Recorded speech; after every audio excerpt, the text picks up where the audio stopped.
Hi, everybody. It's Tuesday, December 16th, and we are welcoming you all to the Middlesex Selectboard meeting.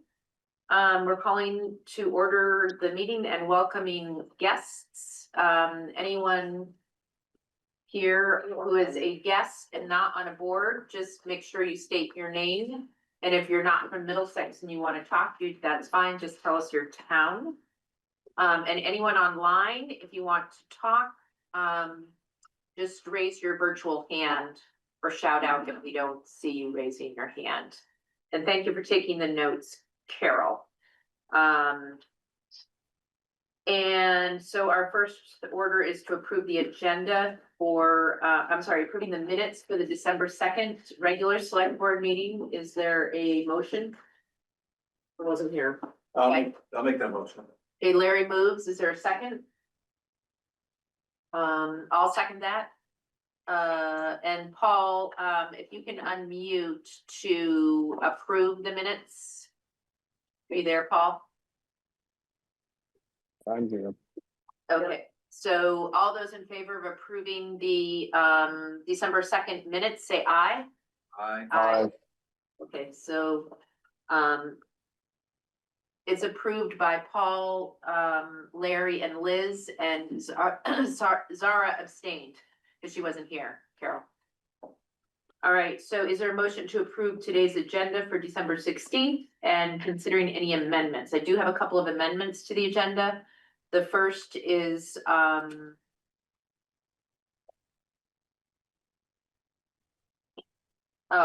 considering just reviewing the select board report that's going to go into the town report for town meeting day. We don't have to approve it today, but I just want everyone to take a look at it and give me any edits that they have. I'm still waiting for a couple numbers from Zara and Eric for flood costs. So we'll plug those in once we have a more finalized number for when this is published. There was another amendment to the agenda. We're not doing the Welch Park. That's being not going to be discussed because we don't have the paperwork ready for it. So we're going to table that for next time. Yes, Eric. Oh, the fire department, right. I forgot to add the fire department to the agenda. So Eric and Brendan are here to do the, Jeff. I'm looking at Jeff and I'm saying Eric, Jeff, and Brendan are here to do that. So thank you. And we will put you guys right after, we can do it right after Ruben so that you don't have to stay. And then we'll jump into the highway report. Okay, so is there a motion to approve the Tuesday, December 16th agenda with these amendments? I'll make that motion. Okay, Larry moves it. Is there a second? I'll second. Zara seconds. All those in favor say aye. Aye. Aye. Aye. Okay, great. All right, so we invited Ruben Bennett to come from RB Technologies. So if you recall, we set money aside to do some work in last year's budget that we haven't done yet to move from Rackspace to Office 365 and the work that's associated with that process. Ruben is here to sort of refresh our memory and give us suggestions of what needs to be done. Welcome, Ruben. You may have the floor. Hi, Al. I'm Ruben from RB Tech. And I apologize. I hear a couple of familiar sounding voices, but I'm not sure who's in the room. So, as you probably know, we've been your IT company for a long time. And there have been a couple of iterations of gear going through there.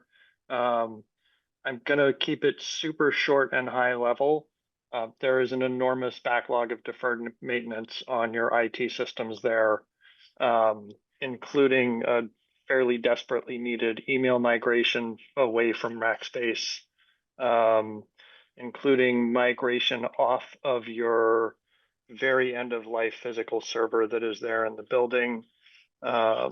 And replacing about a half a dozen workstations, replacing the firewall, replacing the unmanaged switch, basically not quite everything, but almost everything there needs it is well beyond its end of life and needs to be replaced.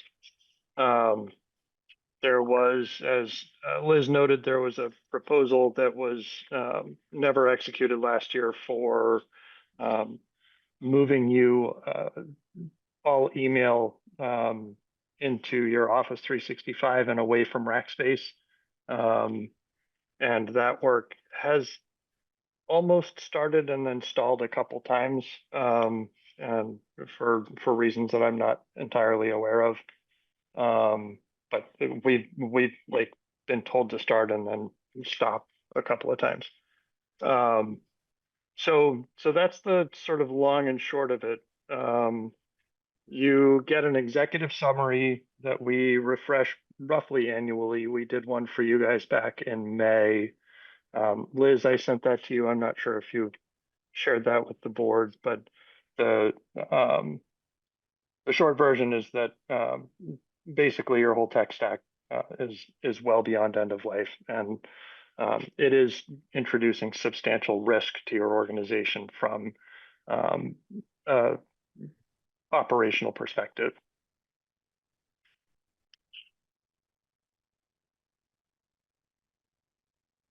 What questions can I answer for you? So your recommendation to make us up to date and whole are the stuff we budgeted for plus, it sounds like. Yeah. So the Office 365 migration was roughly $11,000. I think it was somewhere right around that neighborhood.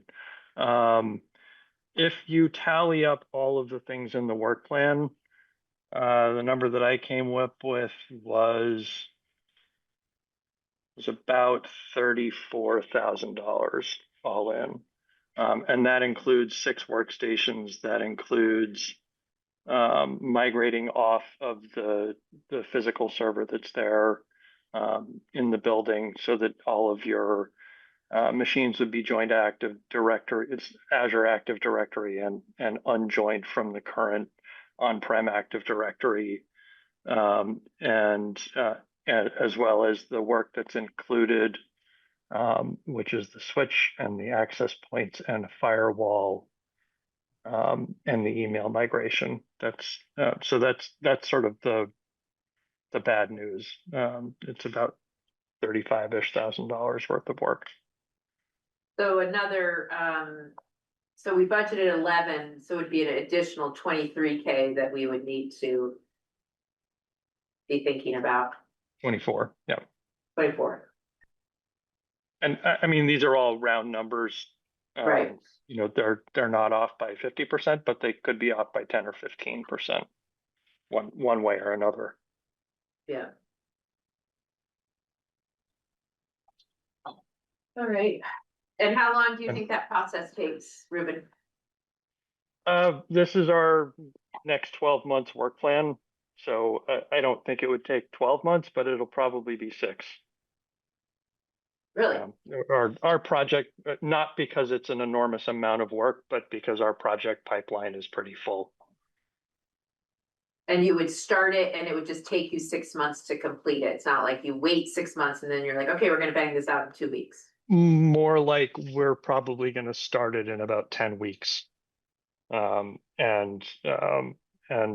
I like to hedge my bets and set a low expectation, so I extend that out to 6 months. Gotcha.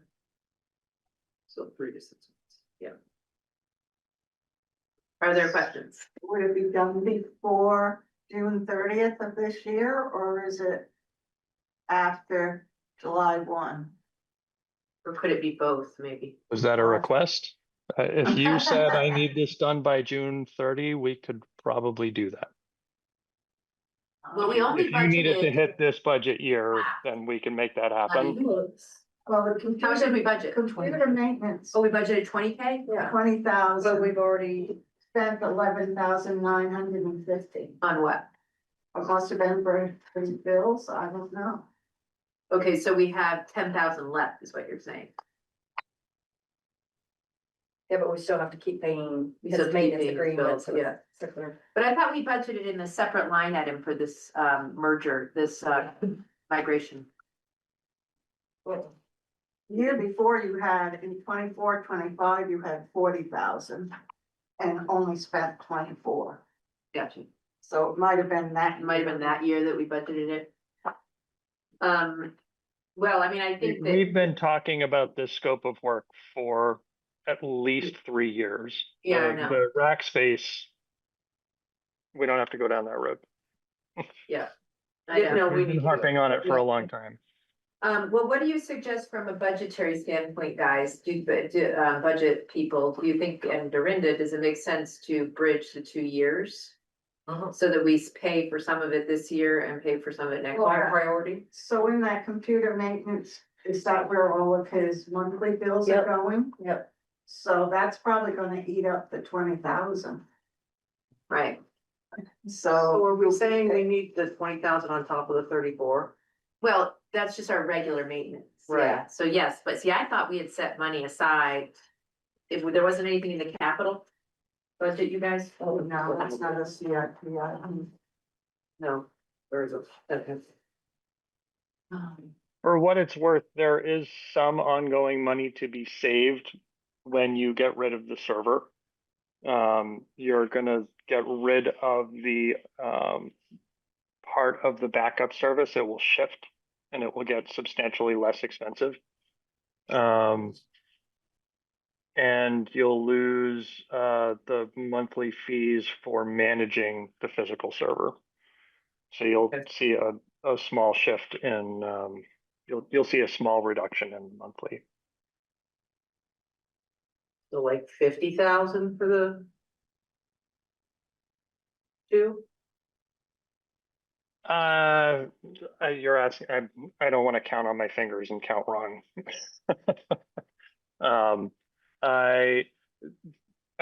The problem is that I don't know how many mailboxes you're going to have being backed up post migration, and that can swing the figure pretty substantially. So if the number of mailboxes wasn't changing, then you would save probably 100-ish a month, so $1,200 a year. You know, we're not talking about major money here. If you add a whole pile of mailboxes, then that's going to eat that savings up pretty quickly. It's $850 a month per mailbox to back it up.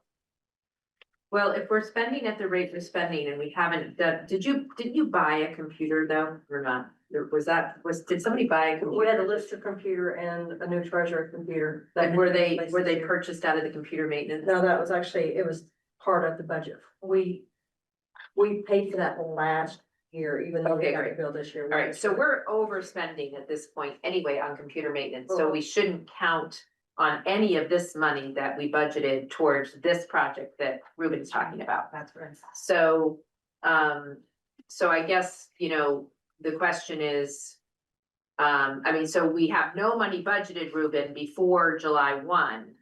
So the question is, do we borrow this money from our little line of credit that we have because this is urgent? Or do we budget for it next year and he plans for this after July 1? We I have would not 13,000 wait until after July 1 to do this work. Say that again? I would not wait until after July 1 to do this work. We could take it out of that. No, Okay. I think we're just talking about our budget. We Yeah, we're have trying to to figure do out. the work, but Well, it's this just. is what I just said. Say it again? Under equipment purchase, we have budgeted in there $13,000 and Yeah. we've only spent 265 of that line item. Oh, okay. So we have part of some it's money. equipment, so Okay. okay, to shove that around a little bit. Okay. All right, well, so then I think, we should, I think we should move forward with it then. Yeah, I don't think you should wait till next year. Yeah, I don't think we should either. Okay. So, is there any other questions for Ruben?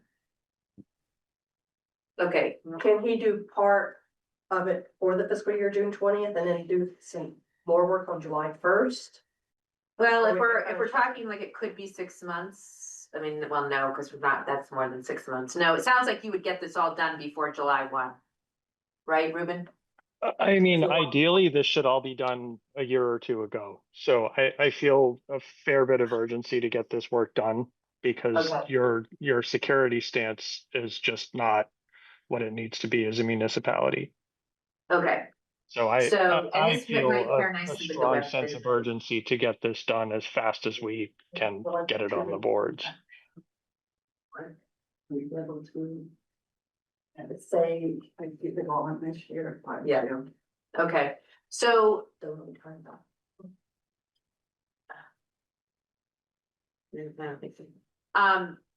Okay, so is there a motion to approve Ruben Bennett from RB Technologies, having RB Technologies, what should we call it, Ruben, that we're doing for the warrant, for the minutes? I think I would approve it as a budgetary figure around the next 12-month work plan that was presented as part of your, you know what, I'm gonna back up. I'm gonna say I want to itemize it because I don't want you to have to put the whole executive summary into your meeting Yeah. minutes because there are pieces in there that talk about things that shouldn't be an open meeting. So I think you should say you approve the migration of email hosting, the decommissioning of your physical server, the replacement of network equipment, and 6 workstations with a budgetary figure of $35,000 as a capital expense for this year. Did you Does get that that, make Carol? sense? Okay, that makes sense, yes. I'll make that motion. All right, is there a second? I'll second it. Larry seconds it, Zara made the motion, all those in favor? Say Aye. aye. Aye. Okay, great, thank you, Ruben. Thank you all. We'll get moving on this Perfect, and see how quickly we can get it cranked out for you. okay, great, thank All you. right. Thanks all.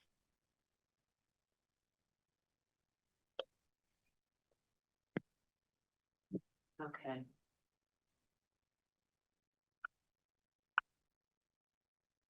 Alrighty. On my agenda.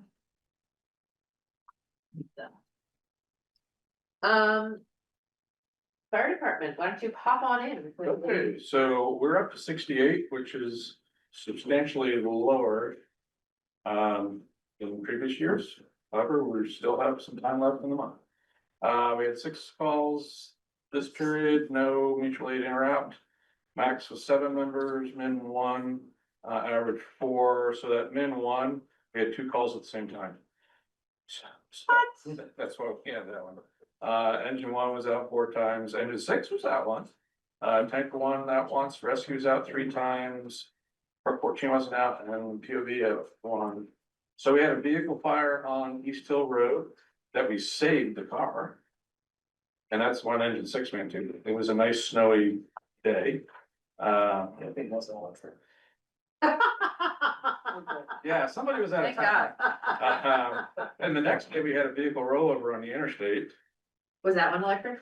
That was not electric. No electric vehicles in this were Okay. harmed in this period. Okay, good. We had a school bus roll over on Route 12. Fortunately, only the driver was on the bus. Oh, I saw that, that's Yeah. terrible. He was transported for precautions, not anything that I'm aware of. Or she, the driver. Then we had a vehicle rollover simultaneously on 89. Then we had a fire alarm activation at the extended temporary facility. And that was a sprinkler head was activated, not sure how.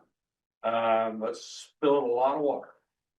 And then we had another vehicle rollover. So we had 4 vehicle rollovers out of the 6 calls period. It was a popular thing. I don't know if we had there was a discount or what.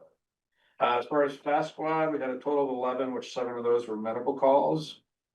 Training we're doing tonight because December we flip-flop our meetings and training, so we're doing our new gas meter operations.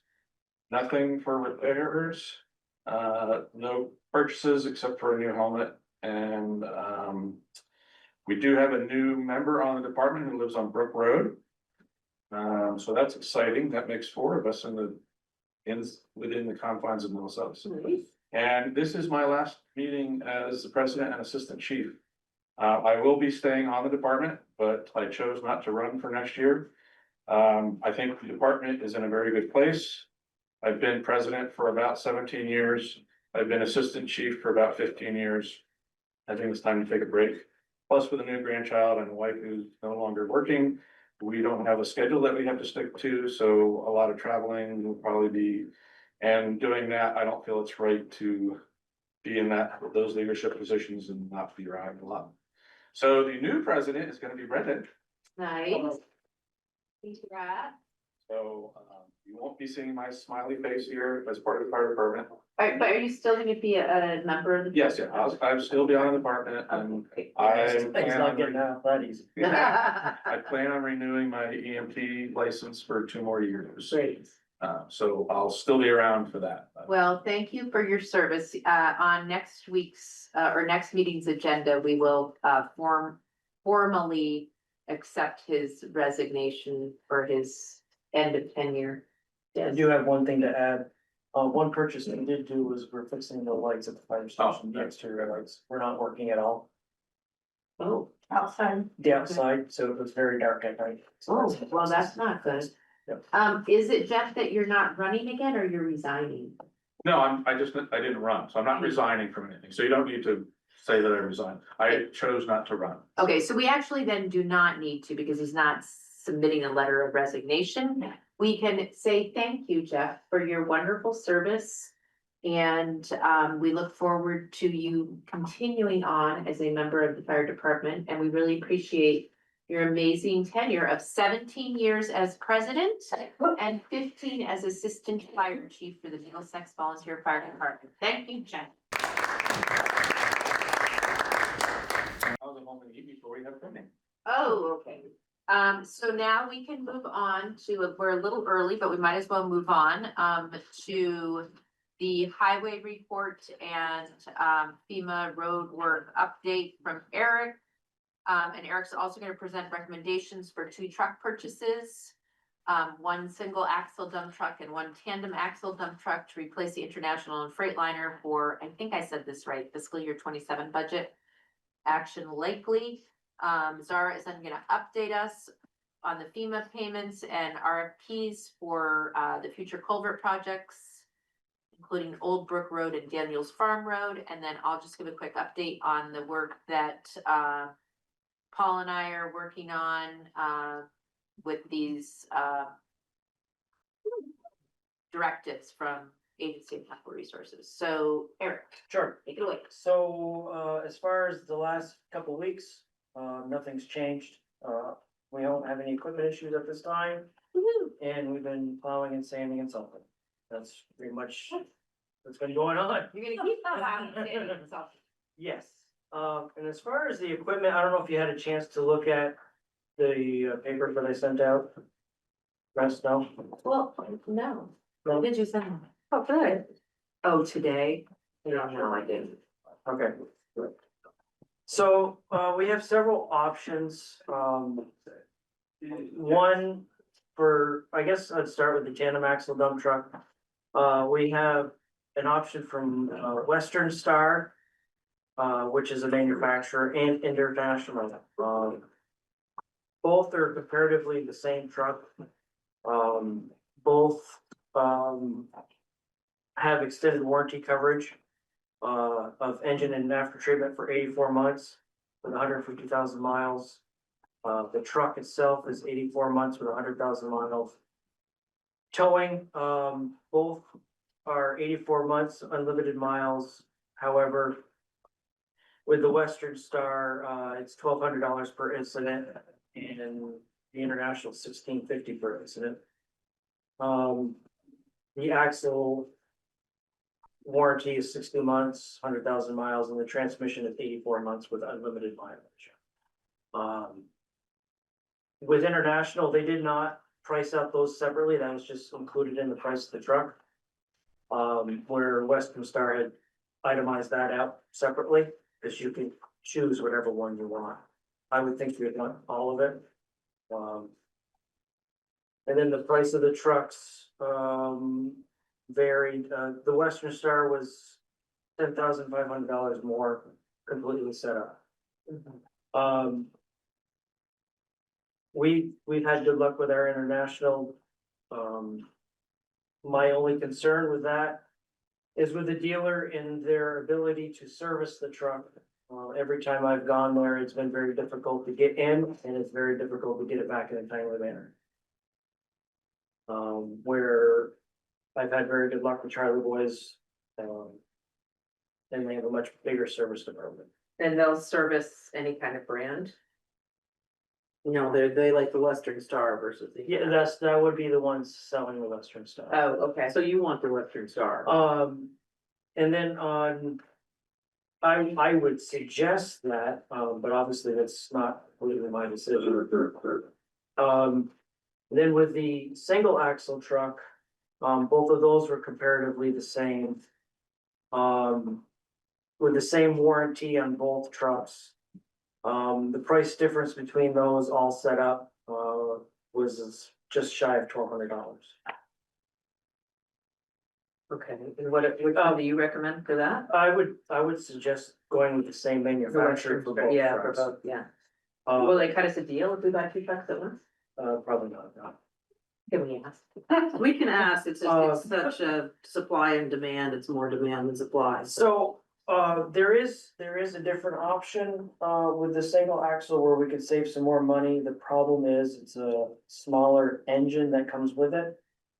And, it's the same engine that the Freightliner has right now. We've had issues with that one, so I would be a little leery on that. But again, that's what we have for options.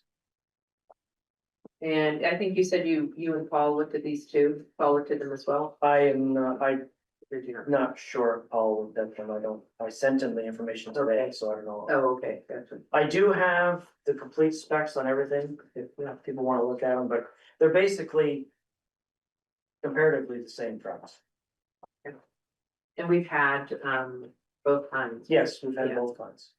And who have you had better luck with in terms of, the actual like performance and not breaking down? Well, I personally did not have the Western Star for very long when I started here. But I've always had Internationals. The problem with International is that bigger companies bought out the dealers, so it's not the same. Like earlier this year, we had the International go down to New Hampshire because they could actually get it in, but that was a Freightliner dealer. Okay. Just because I couldn't get it in anywhere else. Paul, do you have any suggestions as a fellow? Yeah, so I didn't get a tremendous amount of time to look at everything, guys. I'm inclined to lean more towards the Western Star only because of service. But I got the email midday and I was in a loader all day. So admittedly, I didn't get a lot of time to look over everything. So yeah. Certainly probably saves money to have to take a truck to Colchester versus Lebanon, New Hampshire. Well, and we need our trucks back in a timely manner. Right. I also think we had the Western Star for a long time. If I remember, that was a 2014. I think you're right. Yeah, It was a long. so, and if it was still here when you came on, that's Yep. how Yeah. long we The had. Kenworth replaced it. You replaced it after you came on. Yeah, I'm pretty sure it was a 2014. And Kenworth doesn't make these kinds of things. I don't want another one. Oh, okay. So from a treasurer's point of view, what happens? How does this work? We order it for July 1 and we don't have to pay for it till fiscal year 28? You know? I don't know, I was waiting on him to say something. Like, What's the deal with them? So if, this is what we're up against. right now, if we order a truck, we're not gonna, we'll get the truck probably. Well, they can push out the build of it to like third quarter if we need to, so we don't have it as long before the body's ready. I already have a slot for us for the body work and stuff. But that was, when I talked to them this summer, that was 18 months to 2 years out to get the body work done. The truck itself takes only a few months to get. It's a matter of waiting on the plow and the body. However, I have a call out to a company in New Hampshire that I heard can get them done in 8 months. But I don't know- understand. But I don't know for a fact, so I don't wanna go too far with that yet till I get a better answer. Is there a difference between the Western Star and a plow and body? Yes, the Okay, plow and body is from a separate company. okay, and do you need a quote from that? I have a quote, that's a. And this doesn't include that, Yes, it right? does. Oh, it does, Yes, okay. it's in there. Oh, plow and body, okay, Yep. so that comes from a different company and that takes longer? Yes, they are quite a ways out on bills. Okay, and these guys don't wanna hold on to it for too long, Well, no, cause they're not gonna sit on order it, it, and waiting, sit on it for a year and not Right. have it paid for. exactly. But can you pay for it and then pay for the plow and dump later? That's the only way we're gonna have to do it. But can we pay for it and leave it there until it's ready? Or do you have to take it and park it? We'll probably have to park it. Is it drivable? Yeah. Oh, right, because it's just doesn't have the dump piece of Yeah. it. Gotcha, okay, It's a legal truck. yeah, It's just, okay. just not worth it. Yeah. Liz, I think the Alright. only thing we want to remember, given this has never been pushed out like this, at least in my memory, we Yeah.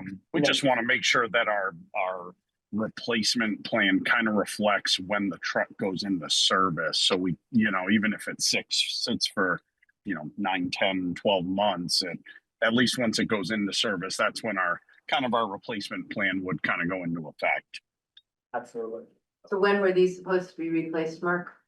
Well, one was supposed to be placed last year. Yeah, Okay. and then the Freightliner's in 27, I believe. Yes. Which would be Yep, they were- this coming fiscal Right, year, they were 2 years apart. but Okay, which means. I think the decision was cost wise, just buy them both okay, at the same time and Yeah. figure out how to. Because the plow is just. right, I guess the question is from a budgeting standpoint, do we need to budget, if we order it now, we order it today? Both things, I mean, both trucks and the plow and the dump body, but you said you have an appointment? What I did is I told them that to save us a spot in line, we're ordering trucks. So they saved the spot in. Who's line. they? The Viking, the company that. That does the dump, Yes. okay, the dump truck and the So, plow. because I saved didn't, us I a didn't spot. want us, I didn't want us Okay. to wait another few months and then. Yeah. We said, oh, we finally ordered it and we just lost that much time. Do you know how many months you think it is before they will have that ready? I don't know. Okay, because that will depend on our budget, right? Because it'll depend on whether that's a fiscal year 27 or a fiscal year 28. And I'm hoping this other company that I talked to can get it done soon. Okay, So Eric, if we bought the truck now, do we have to buy the warranty right now, or can we wait till you're actually driving the truck? Or, I am not positive on that. and then will they be willing to accept a deposit for this 186,000, or do they want the whole 186,000? I think you just order it and when it comes in, you pay for it. yeah, 186. So what I can do is tell them, listen, put it out to third quarter. He doesn't want to wait till fourth quarter, but if he puts it out to third quarter to build, then it won't be built until third quarter, which means it puts it out to next winter.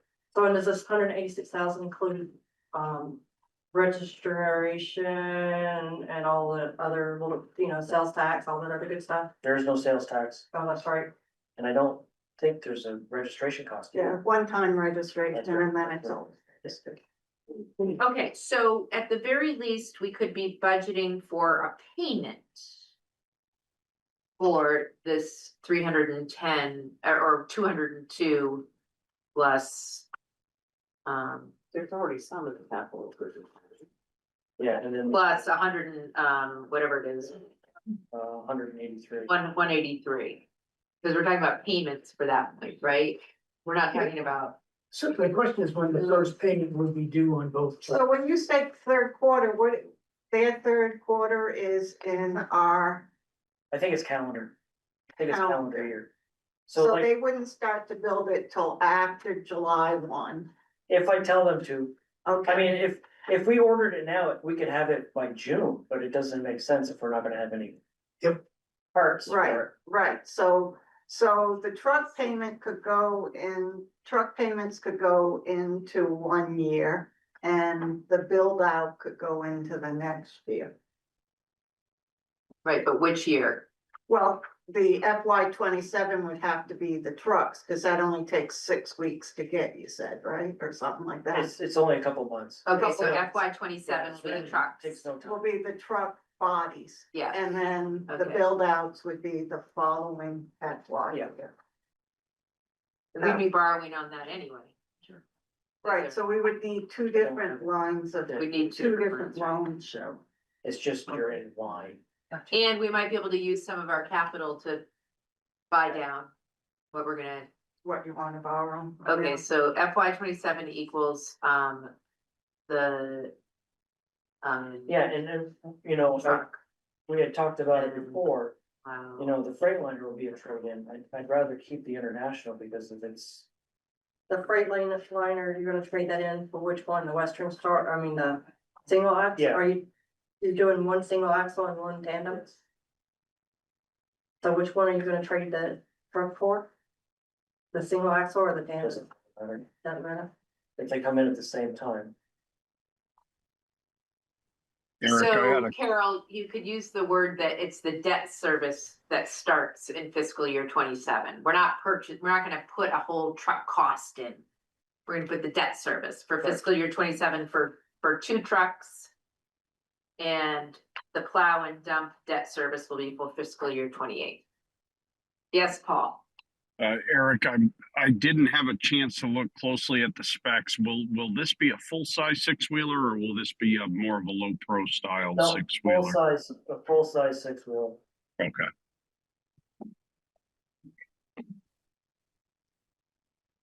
Okay.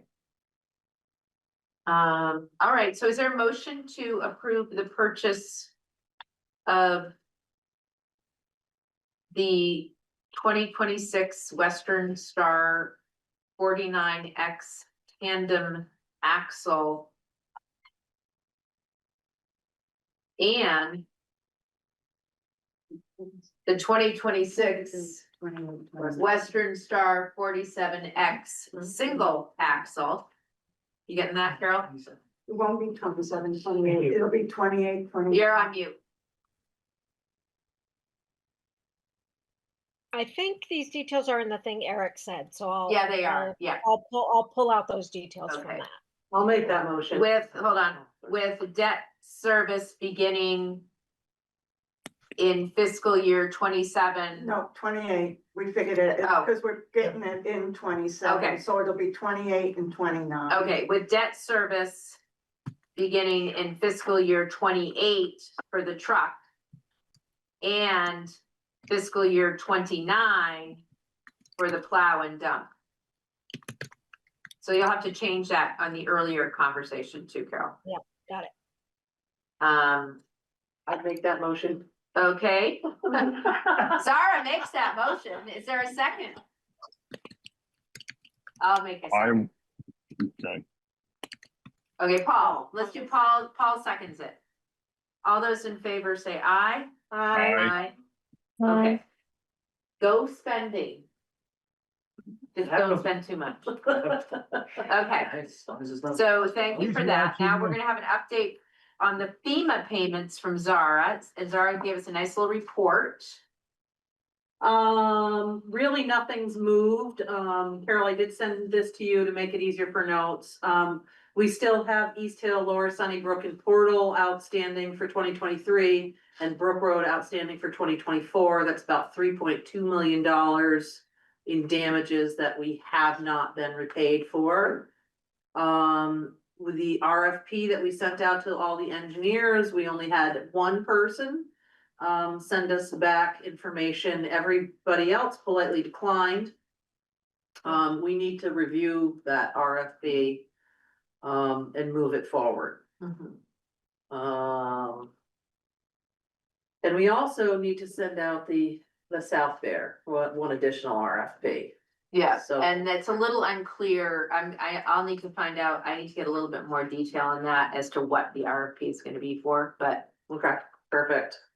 And then, yeah, I mean, we're gonna be adding to our FEMA numbers once they estimate what these 6, 7, 8 projects, more that we have to complete 2023 and 24. Once we figure out what that cost is gonna be. We did find out that that for the 2023 work that needs to be done, if we can't complete it by July 13th, we'll have to just send another extension and then they can do that for us. So, Wow. that's a little like less stressful. And, yeah, we're gonna be extending 2024 soon. That paperwork's due in February. I've created a spreadsheet. I'm finalizing and that'll be done this week to double, triple, quadruple check what everybody else has done. And, we might be missing a little under 10,000 for staging materials from one road, and I've got FEMA looking into that right now. And then the last little thing that I would like to, so cute. Those are my neighbors. One other thing that I'll just mention is, Maya Landis Martinello has, she's a senior with U32 and she has, been working with the road committee and the conservation committee and a bunch of, places, and she's created, the culvert crawlers. So she has 33 volunteers that will be looking out, after these culverts that we just got ratings from Central Vermont Planning Commission on, so that we can fix our poor critical brushed culverts for the next to fix things before they get bad again. All right. Any questions for Zara? Okay, and then I'll just give a quick update. So don't think I updated that. We met with wetlands. I think that happened since the last meeting. Do you remember, Paul? We met with Shannon? Was it since the last Yes, meeting? it was that day. It was that day, that's right, Yeah. and okay, so I did update then, right, so then I got an email from Shannon from Wetlands. Telling us, giving us a list of the things that we need to do, so one of the things that we have to do is measure. That area of South Bear where, basically from the edge of the forest, you know, by that new stream that they built to the road. And also to like the other side of the culvert. And depending on the size of it, will depend on the type of permit we need. Gotcha. So we have to do that by January 26th. And so I think it's like under 5,000 square feet versus 5,000, it's gotta be some other number. Anyway, so that has to be done tomorrow, or this week.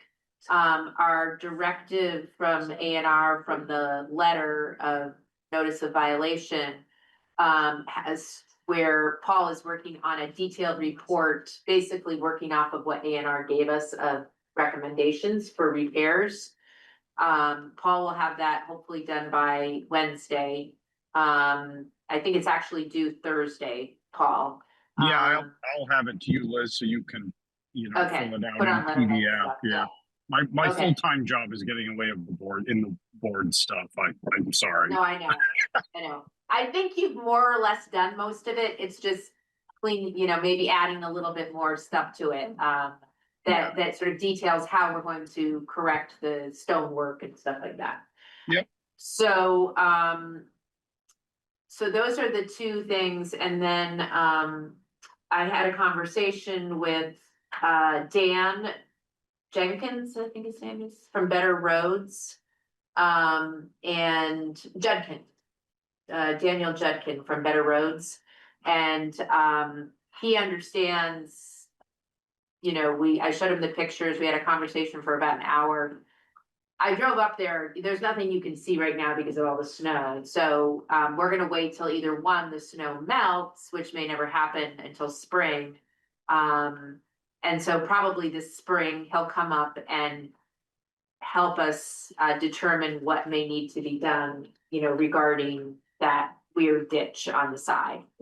And how it affects the wetlands, so sort of stay tuned on that whole piece, because that's its own, and that's where we're looking for an RFP to, I think, redesign the stream, channel and, repair the wetland. So that's kind of what that next piece of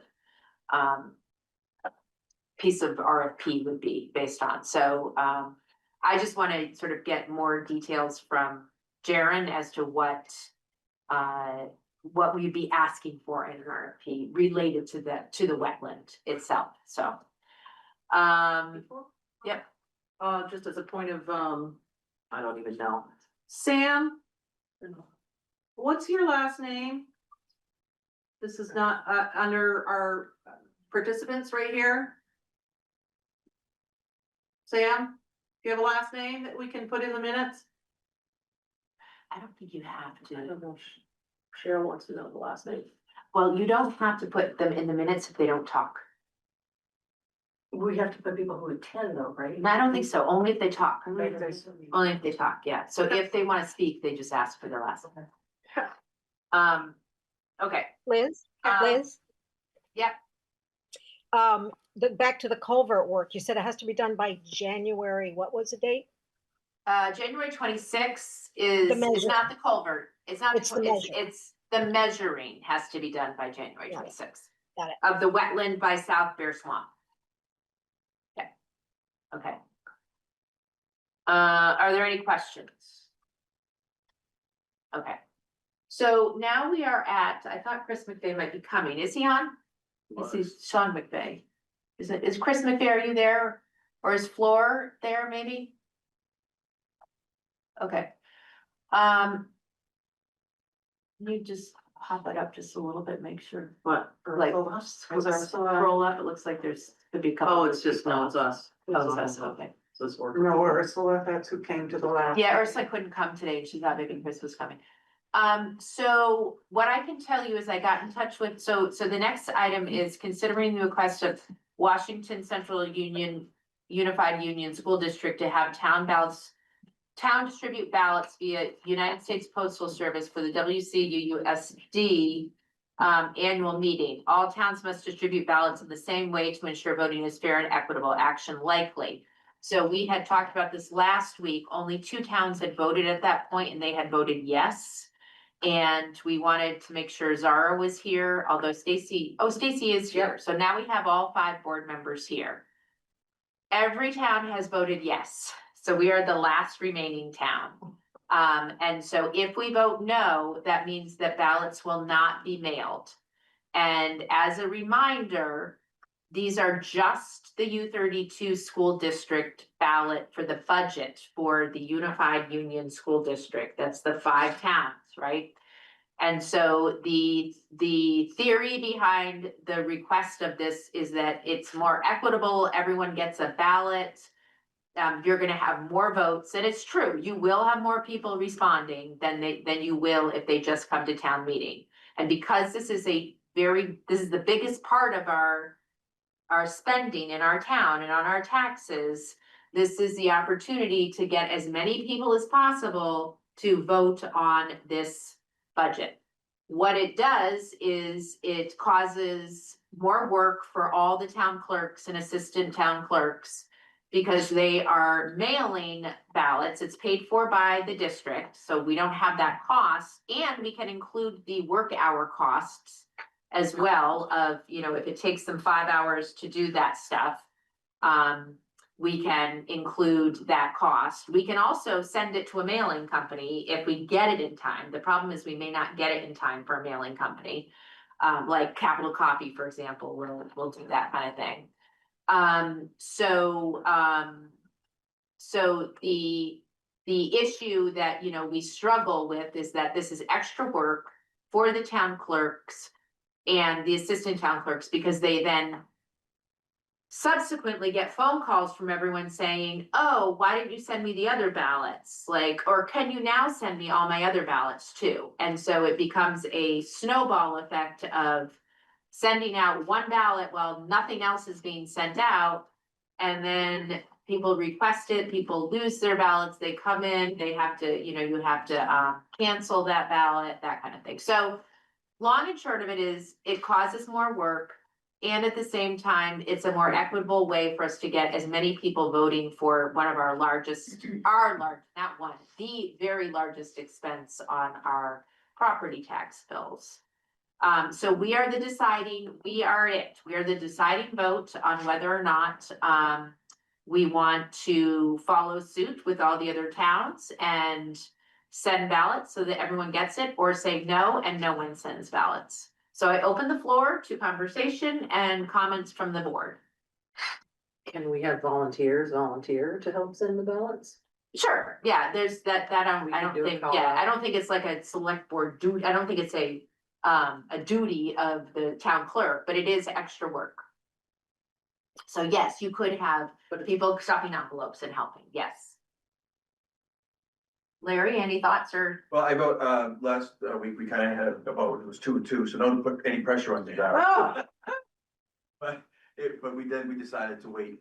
We just decided to wait, yes. But I still think that the extra work for the town clerk, I would still maintain no. My vote Okay, would stay no. You would, okay. Yep.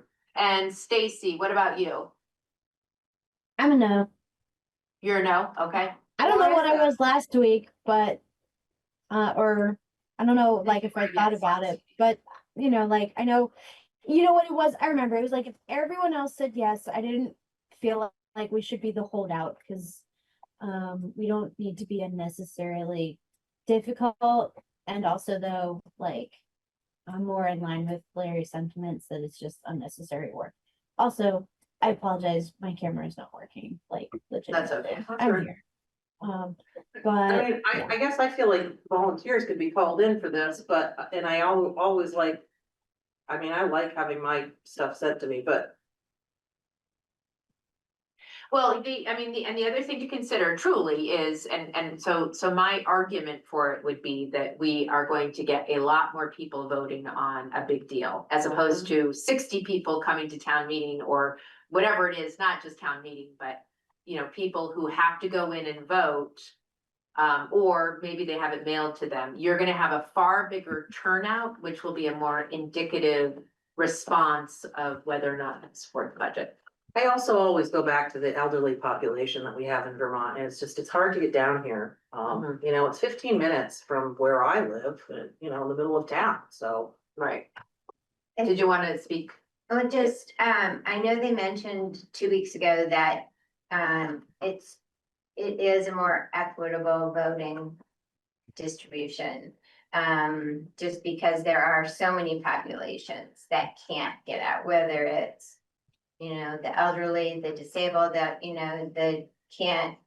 don't have a car, don't whatever, like there are so many groups of people that can't get here.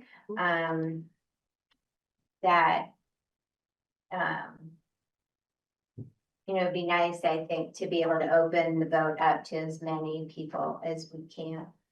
Like, I wanna be sensitive to your workloads. What I'd like to do is put something out on Front Porch Forum if we decide to send it out and call for volunteers. It's not that difficult a job, right? It's not so much the stuffing of the envelopes, because like you said, you can definitely take it somewhere and have them do all the work. The school's picking up the cost of it. It's the afterthought, and if we're sensitive to getting the biggest response, why don't we care about our own town? Is there a reason why we don't send our ballots? Because of the cost. It's the cost, yeah. It's the cost. And we can't. So here we are, and I understand the part where you're getting the response for the school, but I would think we would care about our town's response as well, and, so. Except that our town budget is not a vote budget. It's not an Australian dollar. I mean, that's just the cost pieces. It is, but I just, so inevitably, these people who can't get out, they're gonna call and say, can you mail me my ballots? And that was where all the confusion is. It's not the initial mailing of the ballots. It's because it's one and not everything. And, you know, so that was where it all started. And it never started till COVID happened. Right, yeah, and so that's, and I think there's just been a push to have voting be more accessible to people, right? And so mailing, has become a more commonplace thing. So Paul, did you have any thoughts?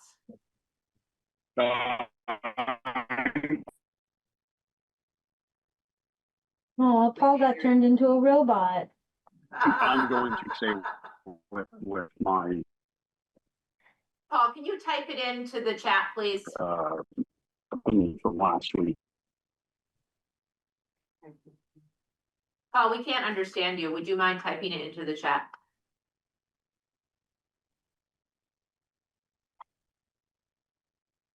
I think you have to send the message in Morse code. That might work better. Okay, he says, I retain a no vote. Okay, well then that, Okay, so we should, we should make a motion, that, or who would like to make a motion? Larry, do you wanna make a motion? that we don't. I mean, that's fine. I'm going to vote against it, Yeah. if you Yeah. say, Well, we can make a motion. oh, actually, Address the question. wait, yes, we should address the question, right, which is considering a request, do we want to, send town ballots via USPS for the WCU USD annual meeting?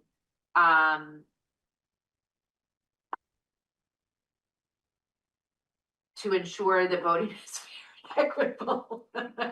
All those in favor say aye. Aye. Aye. All I those opposed say no. No. No, I think that Stacy, what makes was me, your vote? that makes me the swing vote. Oh, Stacy. I'm it, girl. sorry. We thought Sarah would be the swing, but I think I'll swing yes, ultimately, because it's equitable voting is really important in terms of access. And I had this thought. I remember when I looked at the number of votes submitted during COVID when we mailed out town ballots to everybody, and like the response rate was enormous. And so I guess like even with the cost and administrative headache, like you're more likely to get participation and when you do it that way. So that is my Okay. yes. It's a reluctant yes, but it is a yes. So I Okay, think so that 3 means yes. yeses, 2 nos, the ayes have it. We will be mailing the ballots. Great. All right, Well, thank you, everyone. Carol? wait, Liz, Yes. so you had a motion to approve that, and I have that language, but I didn't hear who moved and who seconded. Oh, Oh, there was no motion. There was you no kinda motion. Took a vote. To address the question. okay, so let's first move it. Who would like to move? Make You that know, motion? I move that we go ahead and mail the ballots. Okay, and is there a second? That would have to be. I'll second it. Okay, so all those in favor say aye. Aye. Hi. Okay, all those opposed say no. No. no, Okay, 3 ayes, that would be Stacy, Liz, and Zara. And 2 nays are Paul and Larry. Thank you, everyone. All right, I'm sure they will be thrilled as we are the town. Get those volunteers ready now. Oh, Hey, look, shit, and so we Shelley finally is got already volunteers. volunteering. Shelley already volunteered. Okay, great. you. Thank you, Shelley. And what I think we also need to do is put a quick note in the ballot that says you will not be receiving any other ballots by mail. And don't offer to mail them, just say, please, you're welcome to come on town meeting day to vote. And you could actually do your front porch forum thing as well. Yes, and do a front porch Absolutely. forum, Like, yeah. Oh, you tell me people will when, say that they didn't see it, so make sure you put it up there 25 I will. times. You know what I mean? So I have a question, Michelle Johnston. So- Yes. Michelle Johnston. Okay, Johnston. Gotta give me my tea. Johnston. Michelle Johnston has a question. You're mailing out ballots to vote for the school budget, Yes. but the people that need to vote for the town are gonna still have to drive here? Because we have something called, a floor vote. Right, for- exactly. Yes, and that So- is something that Right, people have tried to change and it's not been successful. got you. Yes. Okay. We've had people put it on like a ballot to vote against to put the budget on Australian ballot, so yes. And that can still happen. People can continue to do that every year if they want to do that. There's a process. Okay, so, alrighty, we are just a slightly behind, so we are, well, no, we're fine, because our budget overview starts at 6:30, but we can start it sooner because we have everybody here, so but first, let's talk about the FIT committee in regard to the town hall and the town garage. And discuss priorities the committee should be working on. So I kind of asked to put that on. Yeah. At our last couple meetings, and Dave, who's the chair, Dave Magida, who's the chair. Yeah. It is keep referring to what does the selectman want and how do they wanna address it and so forth. And I don't think it's a bad idea, and I think that there really wasn't a charge. Zara sent me an email with a little background on how the committee was formed. I don't think we really ever took a vote to form the committee. It was a suggestion, and you said in the notes, Liz said, yes, let's form a committee, and Zara put it out, which is all fine. But there was no like discussion about goals, objectives, timelines, things like that. I think that's what Dave's looking for, is kind of a framework or an outline. How do we want to, what does the selectman want to see? If the selectmen are approving and forming the committee, we should give that committee, and I assume we did with the road committee and other committees, a charge. This is what we want. This is what's expected from the board. No, you make such bold assumptions. Yeah, exactly. We don't even have term limits on the road committee. Right. So just going back to what we did with the town hall, it was very scripted, right? There's a process, right? You don't just like throw to the voters like, hey, let's build a new shed, right? Or a new town hall. So, basically, if we're gonna, I think the way you've already started it, which is assessing. So assessing, we already have assessed the town hall, so we know what the deficiencies are there. So assessing the deficiencies of the shed. And then considering options for, this is just me speaking, but it's based on my experience of doing the town hall thing, is considering options of like a new town shed, a combined town shed, town hall, a new town hall, a new town shed, right? Because this isn't necessarily dug in a grave. This could come up again. We have the plans, we have stuff, we could try again for a bond, right? But it requires money, right? Like you need to hire, eventually you would need to hire an engineering firm like we did to, or an architect firm to provide you with like a plan, right? Like, this is the vision, this is what it would look like, and this is what it would cost. And that process, could take a year or two to do. We got grants for some of those things through like the planning grants, municipal planning grants to start that work. Right. And then we also put a bond, we put a charge of $40,000 to pay for the second level, which for the town hall gave us a very detailed breakdown of what it would really cost. So before you could go to the voters, you needed to have a real number, right? Or at least a really good idea of how much you would want to bond. So all those things, if you want to do that, you would want to like be thinking about how you're going to pay for all that. Right, but I guess those are the questions that what you kind of outlined, we should have is something written or something with the committee, so the committee knows this is what we're expecting. I think, to me, it's kind of like, and maybe, I don't know how Dave thinks, I haven't really, other than at the meeting, I haven't discussed it with him privately. But it's kind of like, okay, just give it to the committee, let them figure everything out. And I just don't know, and I'm not saying we have to, I'm just saying, should the select board be giving specific, objectives, outcomes, timelines for the committee to work around? I don't think we have to. And I don't think we. Go ahead. So as a reminder, there's a difference between advisory and non-advisory boards. Like, we're not gonna have an election process for the road committee or for the FIT committee. It's a subcommittee that is advising a non-advisory board, which is the select board, which votes. So the facilities improvement, we're never gonna vote on something that is gonna make a decision for the town. We can vote on things to present to the select board for them to vote on to make the change, Right. like the road committee has done. So I don't know with VLCT, I don't know everything, but I don't think that there's like, you know, like I'm running now for 3-year this, or there's 2-year this. There's I no, don't think it has to be an elected, I'm not saying it has to be an elected official, I'm just saying, you know, I mean, we want a new town hall, we want a new town garage, we get that, but. You know, I mean, it's, I kind of feel like, you know, I think we're making some progress, we have some great ideas. But, and don't misinterpret this, I'm trying to help the committee, the FIT committee and Dave understand.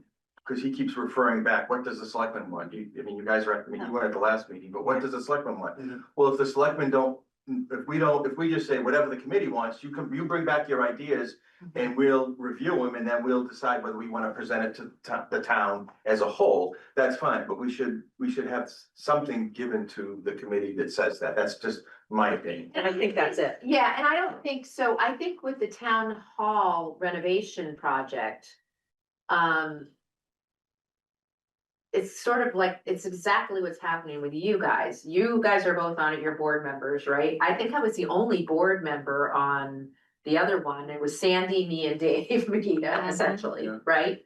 And so I would just come to the board and I'd say, here's what we've been working on, this is what we've been doing, these are the process, like, you know, it only, you know, like, oh, we're planning on applying for a municipal planning grant, are you guys okay with that? Sure, you know, but because everyone knew and knows that there's problems, so I don't think that we as a board need to say to you, this is what we want you to do. I've decided to start a committee that explores an alternative to what we did, a problem. And you will come to us and say, this is what we're doing. And we need $40,000. And then we would say as a board, are we gonna consider this in our budget? Or are we gonna consider voting on this in 2028 town meeting? Just wanna throw another question at that, so if it's the FIT committee, which we're scheduled to come back, I think it's, not after the holiday. Yeah. But and to give an update on what we're doing, so will the board then give the FIT committee the back and say, well, we don't really, that's not what we're looking for, or that's not what I think we should. I mean, that's, yeah. and that's what I'm trying to avoid, let's bring what other select boards thought processes, you know what I'm saying, but. Do you mean like on like, hey, we have this idea and we'd like you to think about it? Because I think when we did this, we consulted Sarah and Dorinda. I mean, they were a big part of it, right? People who use the building. So like you would be consulting these guys and really just making recommendations to the select board. So we're not the people who are using these buildings, right? For the most part. Right. And so, but we are the ones who hold the purse strings and have to make the decisions about whether or not we should go forward with building to the point where we would actually want to present to voters a cost. Dorinda. I think we've come up with some good ideas, both, we split our committee, so half the committee is working on the town shed needs and issues. The other half is working on the town hall, and then we're gonna combine that and, you know, put the ideas, and I think they pretty much agreed that they wanted to present something to the select board that where we're at this point. And that's great. And then they wanted to prepare something with your blessing, I guess, or I don't know if we need your blessing, but it That's was what I'm nice. confused about too. but- Right, you know, Yeah. that to present at town meeting, because that's where you're gonna have. And I think all we truly need is a blessing, that's it, I mean, I it's not think even, that's there's no. I think We already did that. Yeah, I think We more did. along the lines, town meeting would be more informational. Yes, Than anything, just, this is. We're not ready for working on. money, we're not No. ready for Right. anything We're not like even that. close to that. So, well, how I see these committees is the select board has a lot of business to do, and when it comes to, here's this specific problem that we have that we need to solve. The select board doesn't have time as a whole unit to do it itself, therefore a committee of people who, you know something about something are formed to try to direct it to where it really needs to go, to then present it to the select board, to present to town, to vote on And yes, I think hearing from you guys and basically, and I know this isn't, but this is just how it is, like just saying to us like, hey, this is where we are in our process. And we say, oh, great. And oh, maybe, that makes me think, maybe we should be doing this too, or here's an idea, right? That's our role. Right, so I get the committee and it's great to have committees and great that we have volunteers in it.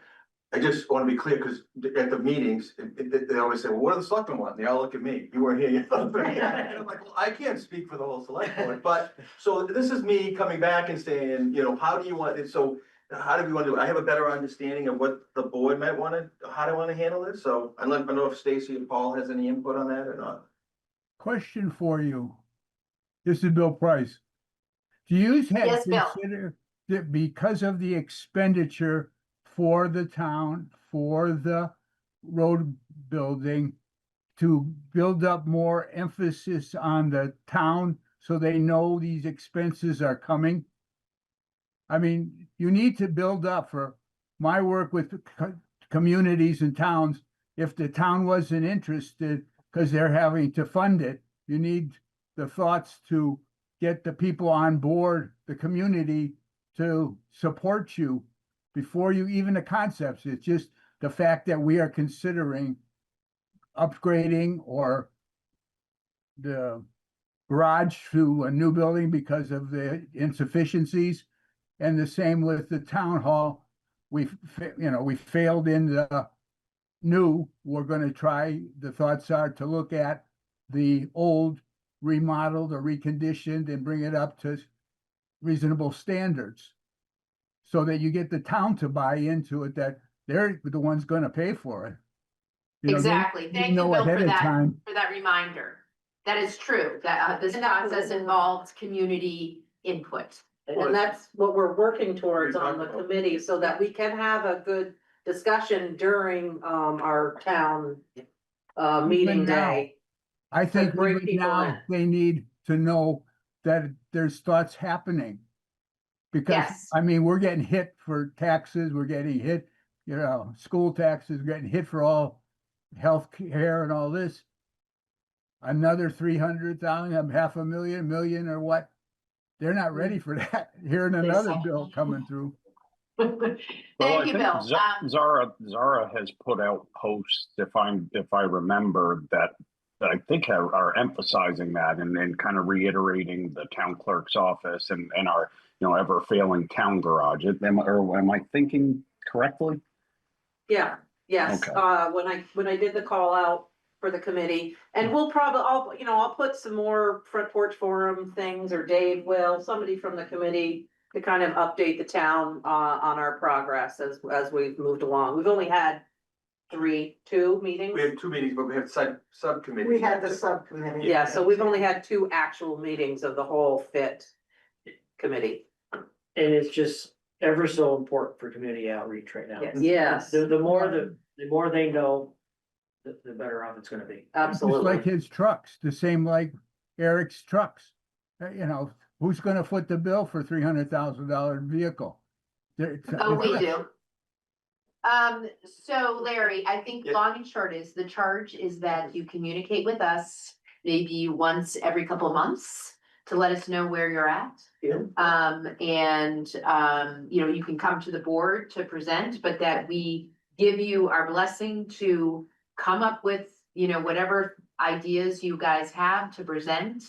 And I think that's great. Like, Right. I'm not gonna say, I think you should be combining the town clerks and. And is there anything, does the select board want to say anything about timeline?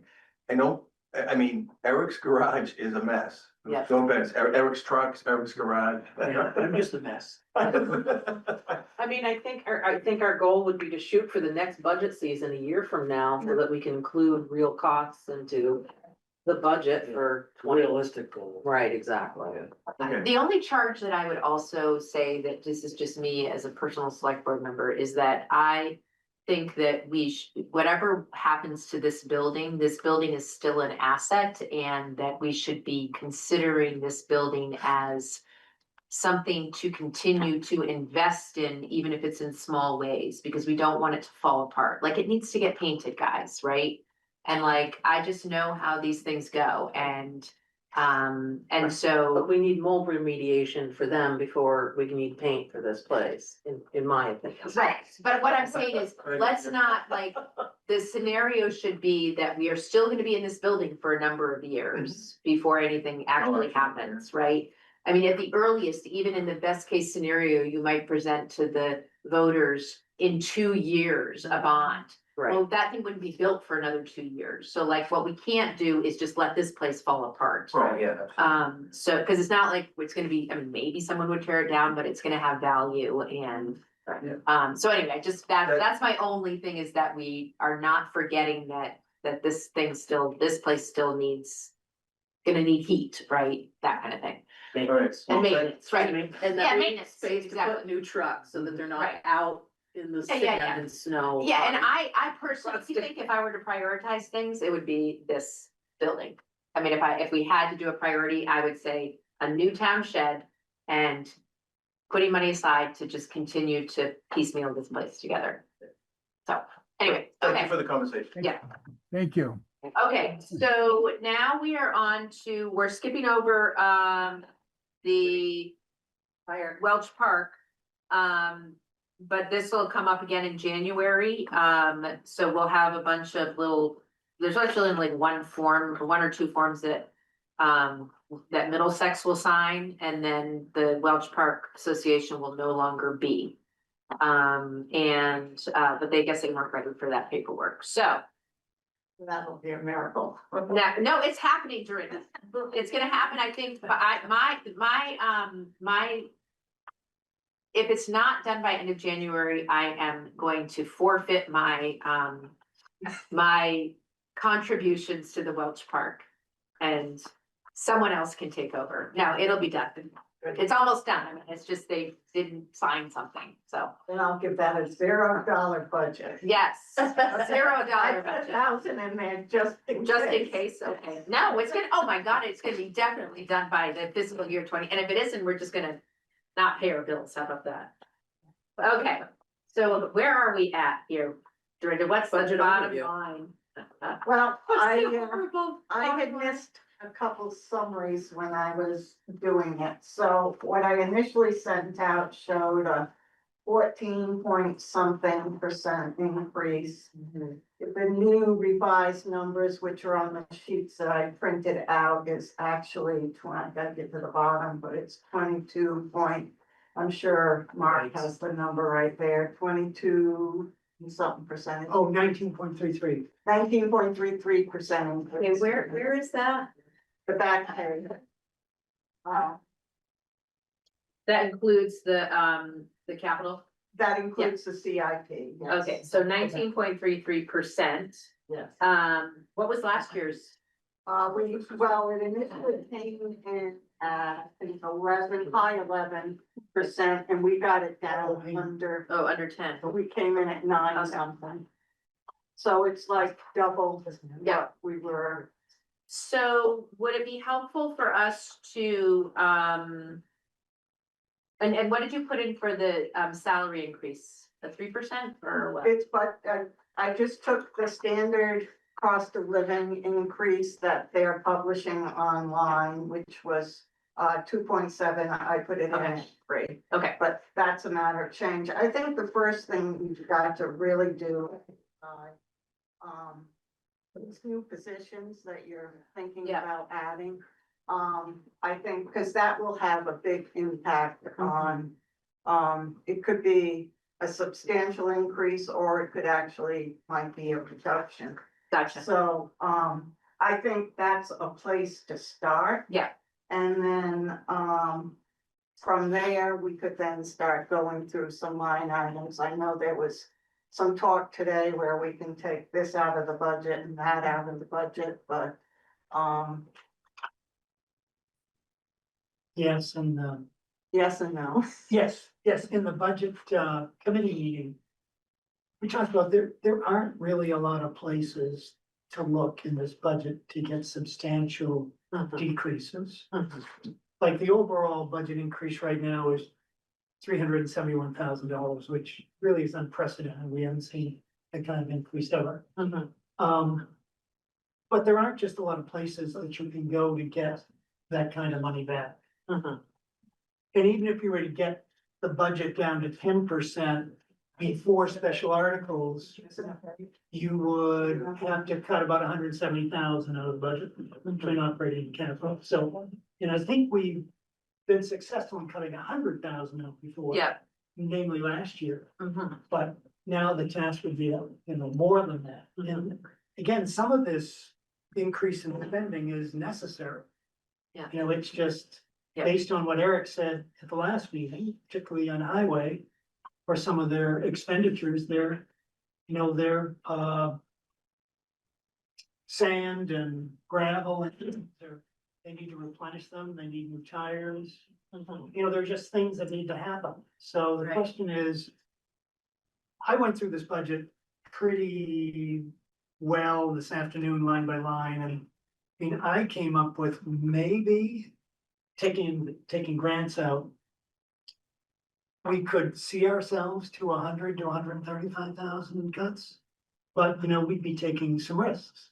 And the question is whether we want, how much of a risk we want to take, particularly for 1 year and not, let's say, funding some things in the capital area versus then playing catch up later. Yep.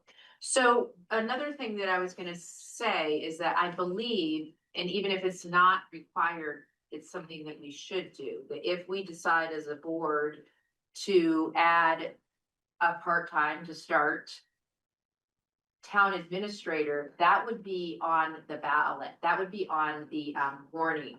So it wouldn't be in our budget. So it would, they would have to vote on that separately. Why? No, You're hiring them. It's Doesn't no matter. different than hiring. the town manager needs to be voted on, but administrator, town administrator does not need to be voted on. And so we don't wanna do that? That's it. I put the number in there. No, I know you did, but I'm saying we could, It's a hired position. They're not and so you elected. can't, oh, and so you can't. But no, I'm not saying you elect them. I'm saying, shall the town on the warning, shall the town approve a town administrator position? I think that's pretty dangerous, Why? because what if they say no? If And- you Then, want then, one- then they say no, and Then we who don't runs get the work town? done. Right. Who knows? Town, 'cause No, I know you're- I know, I'm only saying this from a standpoint of like, that people, because. Yes, there's a risk either way, but otherwise our budget is going to be a 20% increase. I don't see us Before special articles. before special articles, right? I mean, because that is probably one of the biggest things that increases this budget is having a new position. The other thing is that what I think we need to talk about That is, is only less than $40,000. So. okay. But I've been thinking about this position because what does the town administrator do? The town administrator is, I asked Cheryl if she and Brenda and Eric and Zara and I, who are doing the most work that should be paid work, what it is that we do, right? Like, what are our tasks? What are the things that we could pass on to a town administrator? And this may not be something that everyone is all excited about, but I think that a town administrator, your select board, your town clerk could potentially have a shared job of something else. And your town administrator would support the select board and the town clerk. And then we wouldn't need an assistant town clerk. Because the town administrator position would help with select board duties as well as town clerk duties. The other thing I need to tell you guys is, do you mind? No, I don't mind. Is that Cheryl is not running for town clerk. And I want to thank her for her year of service that she did for us, filling in for Sarah. But it's too much for her to be doing town clerk and treasurer and delinquent tax collector. And so this is an opportunity for us to revisit what the town clerk would do that isn't what is overwhelming the two people here. So that's a potential reworking of what these administrative positions look like. Right now, you put in how many hours for a town clerk? Was that only 20 hours? Yes, 20 hours. Okay, 20 hours. Oh, And no, town clerk was in at 32. yeah, town clerk is in at 32 But the administrator was 20. and the administrator is 20. How much is the a select board assistant, not select board assistant, the town assistant town clerk in for? Assistant town clerk. 32 hours. That's a 32-hour week. Okay, so you've position. got assistant town clerk equals 32. Town clerk equals 32. Treasurer equals what? Treasurer 32, I budgeted for. Okay, select board assistant, we never spent that money. Yes, well, A little bit on Carol. a little bit. You were spending some on Carol. No, I know, but remember when Sarah was a select board assistant? There were Right. 2 line items. There was 2 line lines, and I don't think you budgeted, did you last year? I don't. We must have, because we didn't We know did, that. put in select board assistant. last Yeah, year. where We is didn't it? call We didn't call it a minute taker. Yeah, I think I changed that heading because she wasn't, for next year's budget, that might have been what it was before, but the budget numbers. The budget number is 7,500, it's not. It's not 23,000. We knew that she wasn't going forward. Yeah, but were we hoping to hire someone? I didn't do the budget. July 1, what budget are we in right this minute? In the 25, June 30, 2026? Yes. So, yeah, there is no select board assistant, Yeah. okay? Um, So you take out that minute taker too. Select board assistant is actually in here for FY 26 is 7,500. Yeah, yeah. that's this. So this that's thing, what- the minute taker.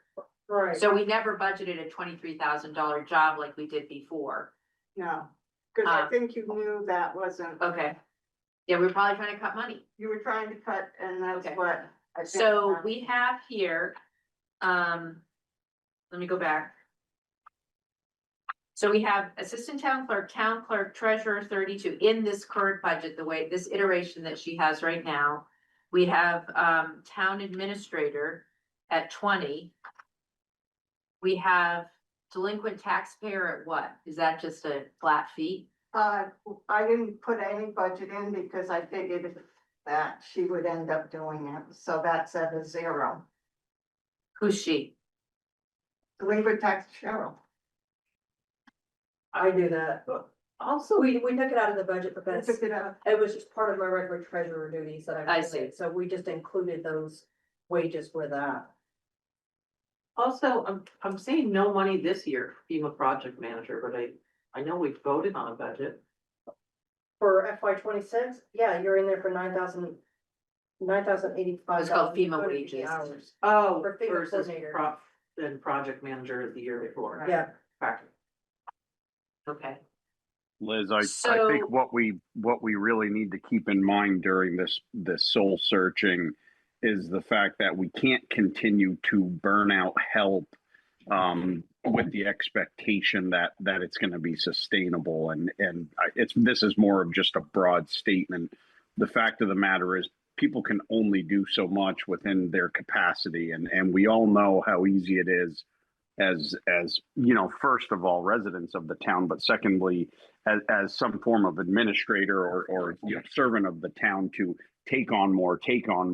We can all admit to it, and suddenly we're being burned out with it. You know, so I think we need to make some, you know, we're going to be faced with some hard decisions regarding money in these positions, and it's not going to be cheap, but you know, there's a limited amount of people in the town doing things, and I commend the people that are, but it's a lot, and every year it continues to be more. You know, we all know that. So we're gonna have to make some hard decisions on it, and we're gonna just have to explain that to the town folks.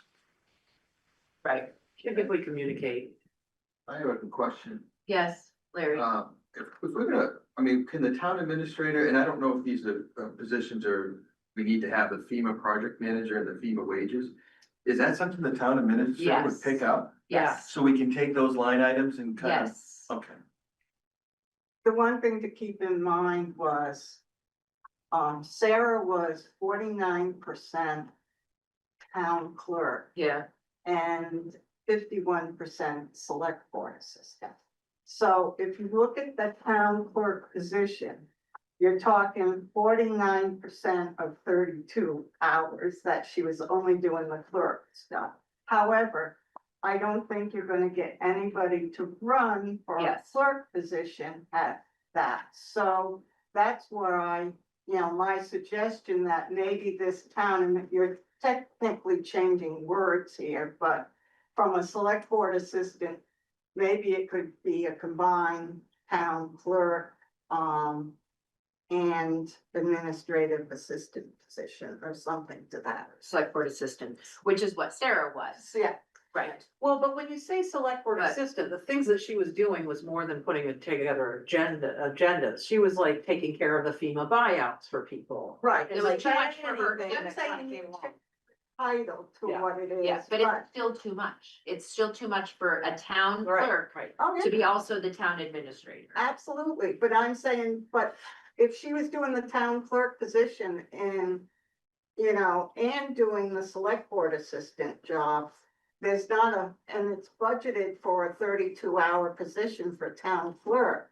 She couldn't have been spending all 32 hours, maybe some weeks, but not all the time on town clerks.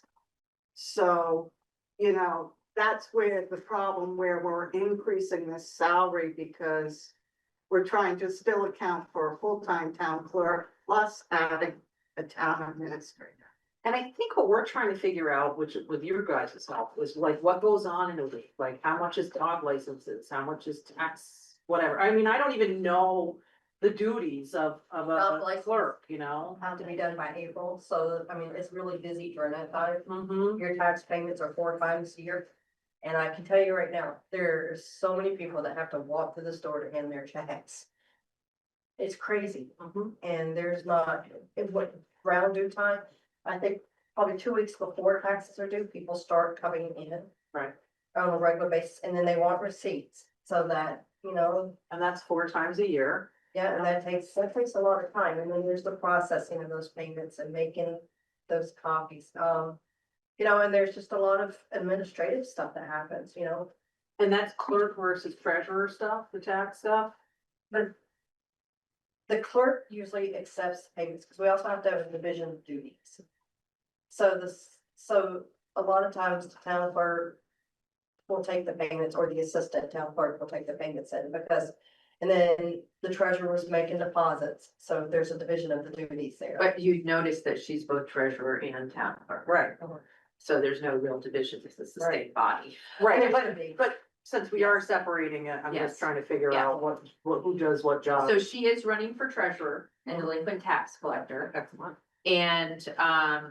And so there's going to be an opening for a select board, for a town clerk. And if no one runs, I don't know what happens. I think You would appoint. you appoint someone who, I don't know. However, so what I think so my vision is that what I don't see also, hate to say this, I don't see us having anyone interested in applying for a 20-hour-a-week job, town administrator. I think it has to be a full-time job with benefits. And I think that, if you got rid of the FEMA project manager, which the town administrator would take over, you eliminated the town clerk, assistant. And you kept a town clerk and treasurer and an administrator. I wanna know what that budget looks like. I just wanna see the difference, like how big of a difference is it? Yeah. In my conversations with Susan Clark, she said a town administrator would also be the person who would be applying for grants constantly. And then as part of that applying for the grants, they would do all the legwork and everything for those grants. Yeah. Make sure the expenses Right. are corrected, make sure they're Yeah. paid, and do the reporting for that stuff. And she said a lot of times with the amount of grants that a town administrator would get would help pay for that position. Yeah, it's not, well, Corey Bradley said he didn't think that that he had actually gotten. I think that Eric has been able to, I think this would take a load off of Eric as well for road grants, right? But I don't think that what Corey said was he didn't think that there were any grants that he got that actually made up a difference that they wouldn't apply for anyway. Well, I mean, there are a lot of grants that come through, so just even organizing them and then passing them on to the different Right. committees, like there's a timber grant thing Recreation. that we just sent off to fit and. Recreation. Yeah, exactly. There's all, I mean, just Yeah. organizing that so Yeah. that because really Keith does most of the work at the Central Vermont Yeah. Legal Planning Commission, so it's just a matter of saying, we've got all these grant, Keith, we want you to help us with this. Or calling out, I know somebody got in touch with me who's a grant writer in town who said that they could help us with a bigger grant, something that actually needs a whole proposal, something that needs to be out there. Let's get sent. So if we could plug in a full-time position at whatever, like for the budget committee that you came up with a salary range. Yeah. Where I are think we, The median was for a municipal administrator, but I think was 76,000 and change. okay, That was the median. that was the median. Yeah, Okay, and where are we salary wise with other people? Are we median as we're, it is now? I can't say that right off the 25th bat. percentile? I haven't looked at, but we're in pretty good shape for most of the positions. Like we're. Yeah, in- Mark, So- this is just Matt. I worked with you, Mark, on that. I think Okay. the only places we were low were on the road commission, some of the road crew, but otherwise we tended to be like a 60th percentile, and in the road crew it was Okay. maybe 45th percentile. Okay. Did you have a line item for road commissioner? Was that on there, on your list or not? No. It wasn't on yours, Separate from foreman? I don't think so. No. not foreman commissioner. No, we didn't look at commissioner. Foreman sometimes, but the strange about the data is, of course, your analysis is only good as the data. Some towns Yeah. had foreman in the crew and some towns didn't, so Matt had to sort of pick and choose, Okay. but we didn't have anything for commission.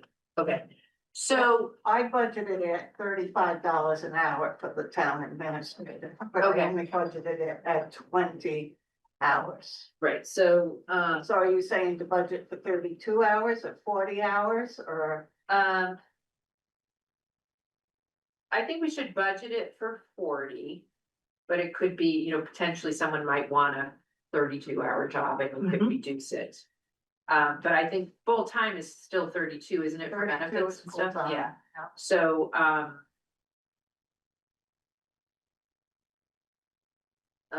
so 32, I'm sorry, 76,000 divided by 2080. That's 36.50 an hour. Okay, so Yeah. I use 35. Close. Close. Yeah, so, and we could say, and you know what, we don't have that, maybe we just budget 35, right? I mean, and that's what it is, right? It's not 76, it's 70, 35. Again, we're not deciding the budget tonight, you guys, but I It's a think, couple of thousand, yeah, times 2080 is 72.8. yeah. And we Liz? give really good benefits, so Right. that's a Yes, plus. bonus, yep. That's a bonus. So Yeah, let's- I do let's say think you can 35. I think you can justify going a bit lower because of the benefits that are offered. Yeah, Let's do Liz, 72.8. Yes? I do it by the hour. this is Bill again. 30. Did you consider the hospitalization part of it that's part you gotta pay too, for each individual employee? Hospitalization. What do you mean hospitalization? Insurance, hospital insurance, medical insurance. Oh, yeah, we have that. Yes, that's included in a different part of the budget. Okay, but it's a combination of their actual pay plus that per person, correct? Exactly, yeah, yeah. Okay, so Yeah, so that, their benefits, their entire package is probably double that. It's probably correct, 140. that's what I'm getting at, that the Yes, average is it's all in double. the budget. So Yeah. when Dorinda puts in that new position, it automatically gets added into as under the benefits section as well. Okay, thank you. So my request, Dorinda, is to 32 hours. 32 hours for town clerk. Yeah, at 35, right? I don't know, what does the town clerk mean? The town administrator in our. Well, the median was 76. I don't know that we looked at, I don't know what the average was, but the median was 76 and change. This would be 73 almost. Yeah, it's striking distance, definitely. And then benefits. And then benefits. So I'll tell you what that comes down to. And then, and then eliminating an assistant town clerk. How many hours are you putting in the town administrator? 32 or 40? I think 40. 32, you told me. Well, I think we should put it in as 40. You think only 32? Cause then that's even less. Friday. Well, that becomes, what is, 32 times 52 is 1664 times 35.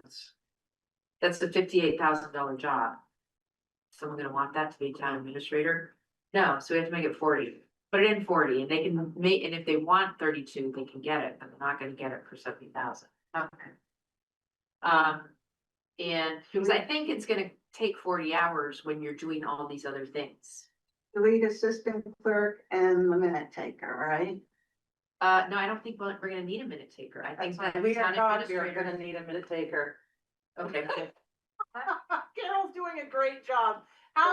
And she's taking. I was wrong, the median was 72, The median was Change. 72, so we're right in. so we're right at it, okay. I think Carol's an excellent. I think she is too. I don't wanna lose her, and we need her for fit as well. I'm Okay, sorry, That's just, budgeted for that, all right, so keep her budgeted. for 300, I think we have her in for 300 hours.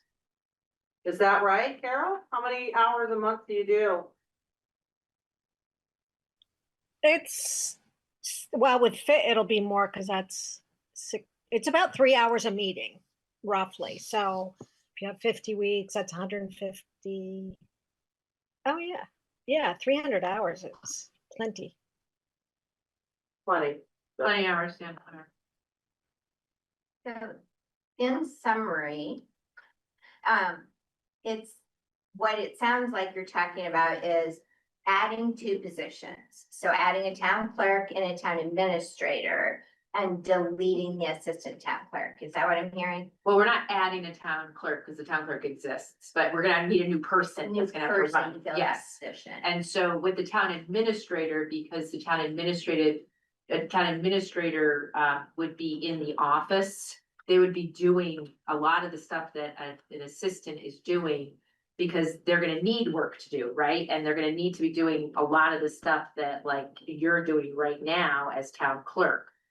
And the town clerk is gonna have a learning curve. So is the town clerk at 32 and the treasurer is at 32? And then the town administrator is at 40, so you're gonna have 40, 50, 60, 70. We're gonna have more, it's gonna cost more. 104 hours a week to do. 369, 2468. I have 30, yes, yeah. 104 hours Yeah. to do currently what we're doing in 64. No, we have a lot more things being done. Well, you are doing overtime. Like, you're not doing 32 hours, like she's doing more than 40 hours a week. Okay. So, so the assistant, so if we do 40 plus, that's 369, 96 plus 40, yeah. It's That's also 100. eliminating the FEMA coordinator. And it's eliminating the FEMA coordinator. And it's also, just so you know, I don't bill for any of the stuff I do. So that's me doing 10 hours a week of work that the administrator would take over. So all of that stuff is, and what, Eric gets paid for his job, but he also does overtime too, which he may not potentially have to do as much if we have the administrator do things like that. And Zara also does stuff that she doesn't bill for, right? I mean, there's a lot of stuff that we do that we're not getting billed for and that the administrator would take over. So I mean, the administrator could work on the purchasing policy, right? The administrator could be doing the the personnel policy, all of that stuff that is relying on us to do it, and we're just not doing it well, and we're not doing it efficiently. So, and I think that needs to be made clear when we're presenting this, that we are including hours that are being done. Like I'm essentially the select board assistant right now. I'm just not getting paid to do it. Right. And so that's where a lot of this is being driven by. I just can't do a full-time job and do this job well. So. Liz, and I think it's So- important to echo the fact that at some point, if you chose not to run, the expectation for the next person to be able to handle that workload, it's likely not realistic either, right? So this is a long-term strategy. It's a long game. And that brings me also to just the work that Paul has been doing to help with the A&R stuff. This is another year of that at the very least. We're gonna be dealing with A&R stuff for a year, and we're gonna need someone who understands roads to be dealing with it too. So like the town administrator, like Callis's model of having someone who worked in a grocery store for 30 years of his career be a road commissioner was just a way to make his job full-time, but it wasn't ideal, right? You want someone who understands roads, how to build roads, how to prioritize stuff, how to, work with road crew, that kind of stuff. So the idea is that we pay a road commissioner for a couple of hours a week. And I know that people balk at my request for, I think it was between 60 and 75 an hour, but we're gonna be hard pressed to find someone who is skilled and expertise, who's willing to just set aside 3 hours a week for $35 an hour. They're just not gonna do it, right? It's not. So we're talking about that's gonna be a separate from. That's separate, that's in the road section, but that's sort of an additional piece to making us a town that functions professionally and adequately. So my one question with that, with budgeting 3 hours a week, is as the FEMA coordinator, like in September, I worked an hour and a half that month. But he wouldn't bill, he'd only bill when he works. Okay. So some But that's weeks a he lot might of be. hours per week, like I would do, okay. Yeah, I mean, that's just what he thought could be, and Paul, you might speak to this, but it wasn't just doing A&R stuff, it was also, in the old days, the road commissioner would go every week to see the road crew and meet with the road foreman and just talk about what they're doing that week. Make sure that if there's any staffing issues, that they, have that road commissioner. So that's what a road commissioner does to support the road foreman. And I mean, Paul, maybe you want to speak to that. Well, I relatively think it's a high. matter of making sure that folks, the teams are driving, I could at least speak to the relationship I had with Steve Martin and I know for a fact Steve was a lot of times over 3 hours a week. Steve and I had a great working relationship, but we did a lot of strategic planning. We looked at how we could improve our processes, how the budget was looking, things like that. And there was a lot of things that Steve took off of my plate, which I know at this point, Eric is fielding all of those. It's not Eric's job to necessarily be the punching bag of the town, which is why we always let him know, hey, bring stuff to the board. We can try and help you with that. And that's where the road commissioner is that middleman. And he's kind of that authoritarian figure where if a call needs to be made, he's the one making that call. And it's also some checks and balances where Eric isn't kind of, both positions where, he needs another set of eyes or he needs another opinion, and he can only do so much while still working within the road crew itself. Okay, so our next iteration will show that at our next meeting. Yeah. Mark, I think it's best, maybe we should wait for the next iteration for the administrative realignment. Yeah. And then we can talk about, because we're gonna meet with, the budget committee is gonna meet with Dorinda on that Tuesday, January 6th, before the select board meeting, for our first deliberation meeting, so we'll have some thoughts. I would just like to share overall that because I knew the admin realignment was a work in process, I didn't really look at those numbers and hours. I looked at other things. And so I think we're gonna have to think about what the balance is between providing the services we need for the town and what's staring in ourselves in the face for property tax increases, right? We already know school taxes average 12%. We're only a quarter of the total tax bill, so if we had let's say if we had a 10% increase, even that's 2.5% more that goes in our tax bill, so now you're talking 14.5% or 15% for homeowners, which is really tough. I'm inclined, I'll just tell you where my thinking is to cut things that we fund but don't use currently. And think about whether we can risk funding things lower for the next budget year and taking some sort of risk to bring our budget increase down to a more palatable figure. Now, again, last year, we did a whole lot of work to get ourselves under 10%. I'm not sure that's even possible this year. But I think we should think about within striking distance of that number, because we always have special articles which average without any new capital funds, which average 3% a year. So even if our budget increase is 10%, special articles will use another 3. So we're talking about a 13% increase. Divide that by 4, that's over 3% that goes on the tax bill. So I just encourage folks to think about that. Because we talked about this at length in the budget meeting, is we don't want to cut services a bone, but we want to try to be as responsive as we can to the economic conditions in front of us. And I would hazard to say that not many people are optimistic about the results of the subcommittee decision on school funding, which isn't really going to help our tax bills for the foreseeable future.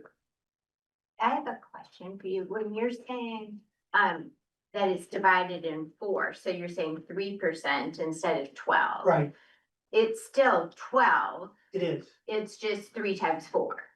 right. I'm just asking if I heard what you're saying Yes. correct. Okay, Yeah, so I'm just saying, Okay. we're a quarter of the total tax bill, we are meaning, the town. is it, Our town tax rate is a quarter of our total tax bill because the yes. school I- is the bullion neighborhood. Yes. I They're see what between you're saying. 75 and 77% of the total tax bill that we get. Okay, yes, okay, thank you for clarifying. I'm sorry. Right, so even if our budget goes up 20%, that doesn't mean our tax bill is Right. 20% higher. Okay, I see. Because we're only a fraction of the Yes, budget. okay. Yeah. Yeah. But what I wanna ask is, where's the capital section? Is this it right? At the back, yeah. This right here? Or wait, what's No. this? The last page of the budget. I don't have one of those. I don't. The CIP. Oh, I see it. Yeah, it's on the bottom of the, page 13, and then it goes on to the report. Okay, so we put in, like you budgeted 50,000 into the town hall building fund, is that right? Or is that, no, you changed it to 40? No, it's 50 and it's Okay. increasing 40 over last year. Yeah, and then for, asset equipment computer, you budgeted 50. Reappraisal fund is 20. Highway garage and accessory building fund is 5. Bridge fund is 6, paving and construction fund is 30. And tennis court. Are we gonna have any debt service for the fire department still? Yes, Okay, we got 3.5 more years. okay. Okay, so you don't have a huge.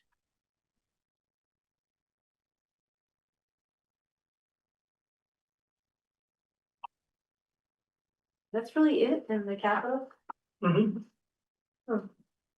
Question, Dorinda, in the percentage change of the last column there, what is DI?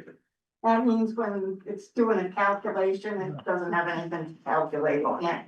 If it's new, it can't say what the increase is I see. because it's 100% or whatever it is, you know, I take those out when I'm all. Oh, I'm sorry, asset equipment is not a sub of equipment computer purchases. This is asset equipment, like Right. build, like, road equipment. Right? Right, heavy, Like those trucks. heavy equipment, right. Okay, can we change that name to asset heavy equipment fund? Yes, I can do it. Well, it says here, heavy equipment and vehicle upgrades, purchases. How is that different from? So you need to go 319. back to how that was warned because Oh. it needs to be what the voters approved and the wording was used, I mean, we can see how it was worded, but the wording was used because That's right. these funds can only be for what they were Right. voted on to be. So, that's why it said asset. Because that was how we got around it. I see, okay. But what is the difference between heavy equipment and vehicle upgrades? Oh, that's just for, well, I don't know. I think the asset equipment fund is for anything. Yeah, right? it was. I think it It was was for so anything to do with increasing the assets of the town. Okay. And it's supposed to be, and it's supposed to be this garage building fund, I don't know where accessory building fund came from.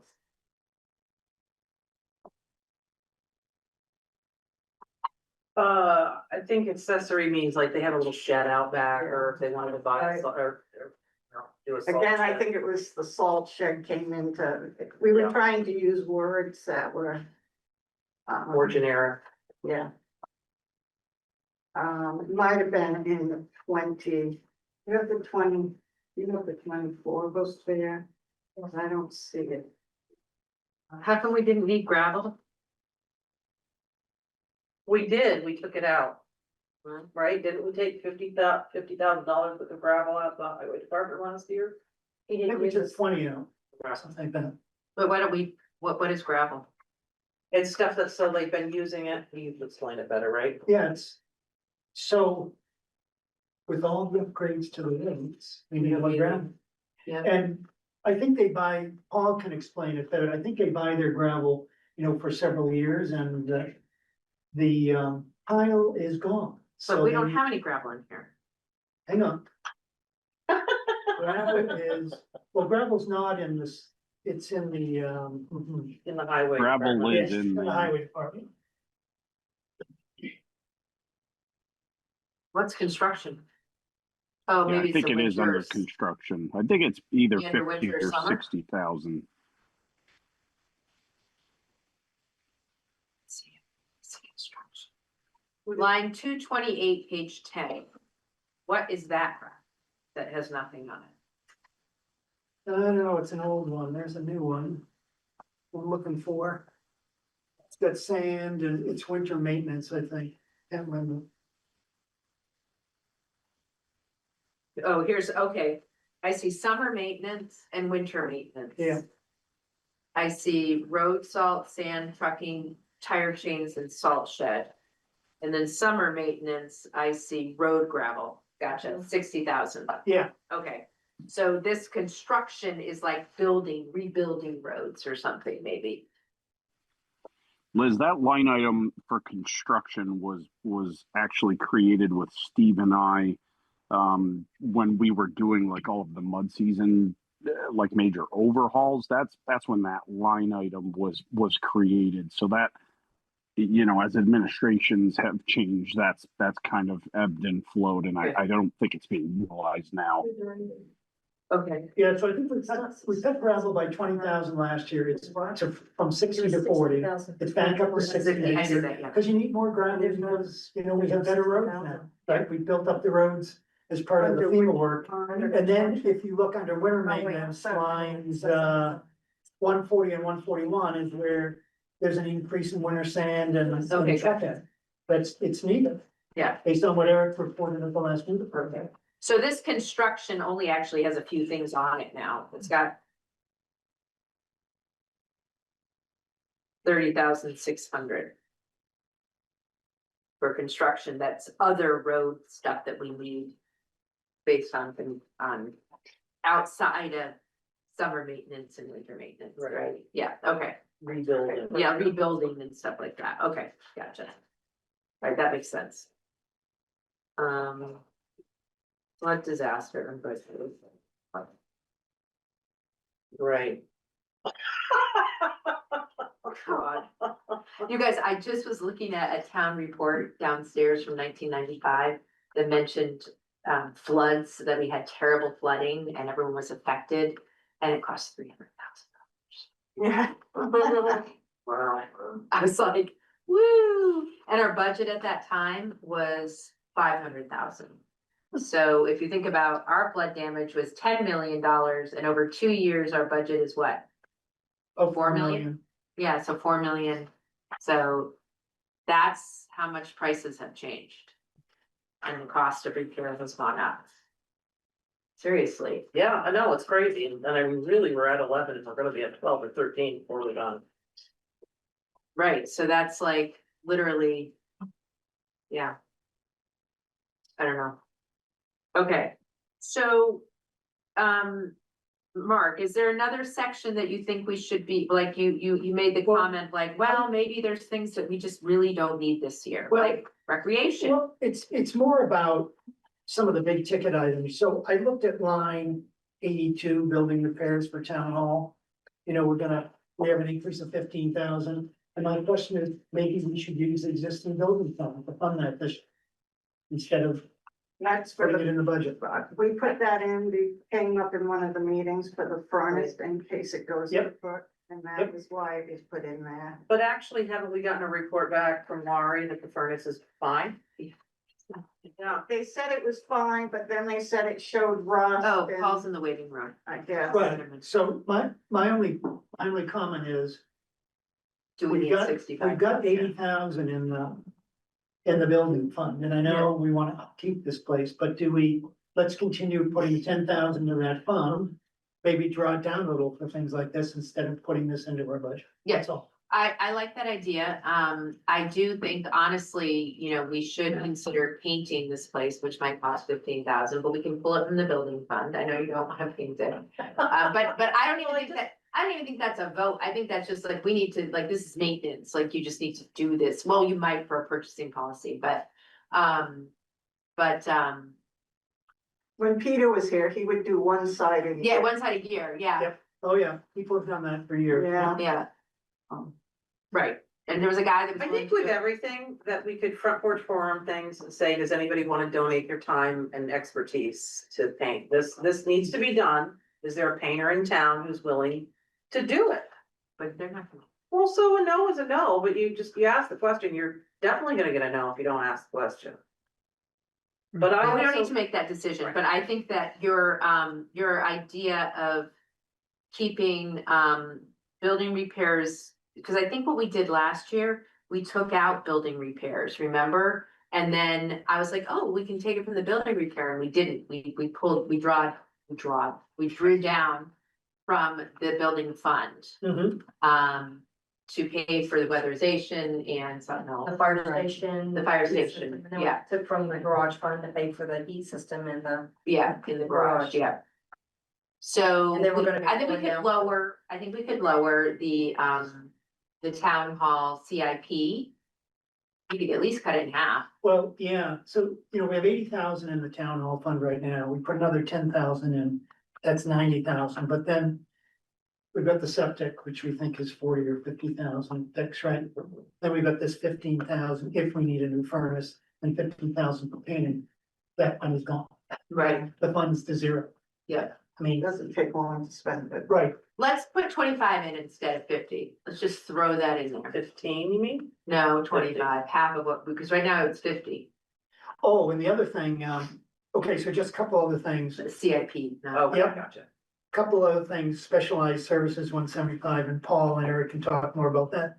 Whether we can get by with 20,000 instead of 30,000, level fund that and save another 10,000. That's row 175, 175. subcontractor. Did we add more to the lawyer costs? I put 50,000. Oh, you did? Okay. Yeah.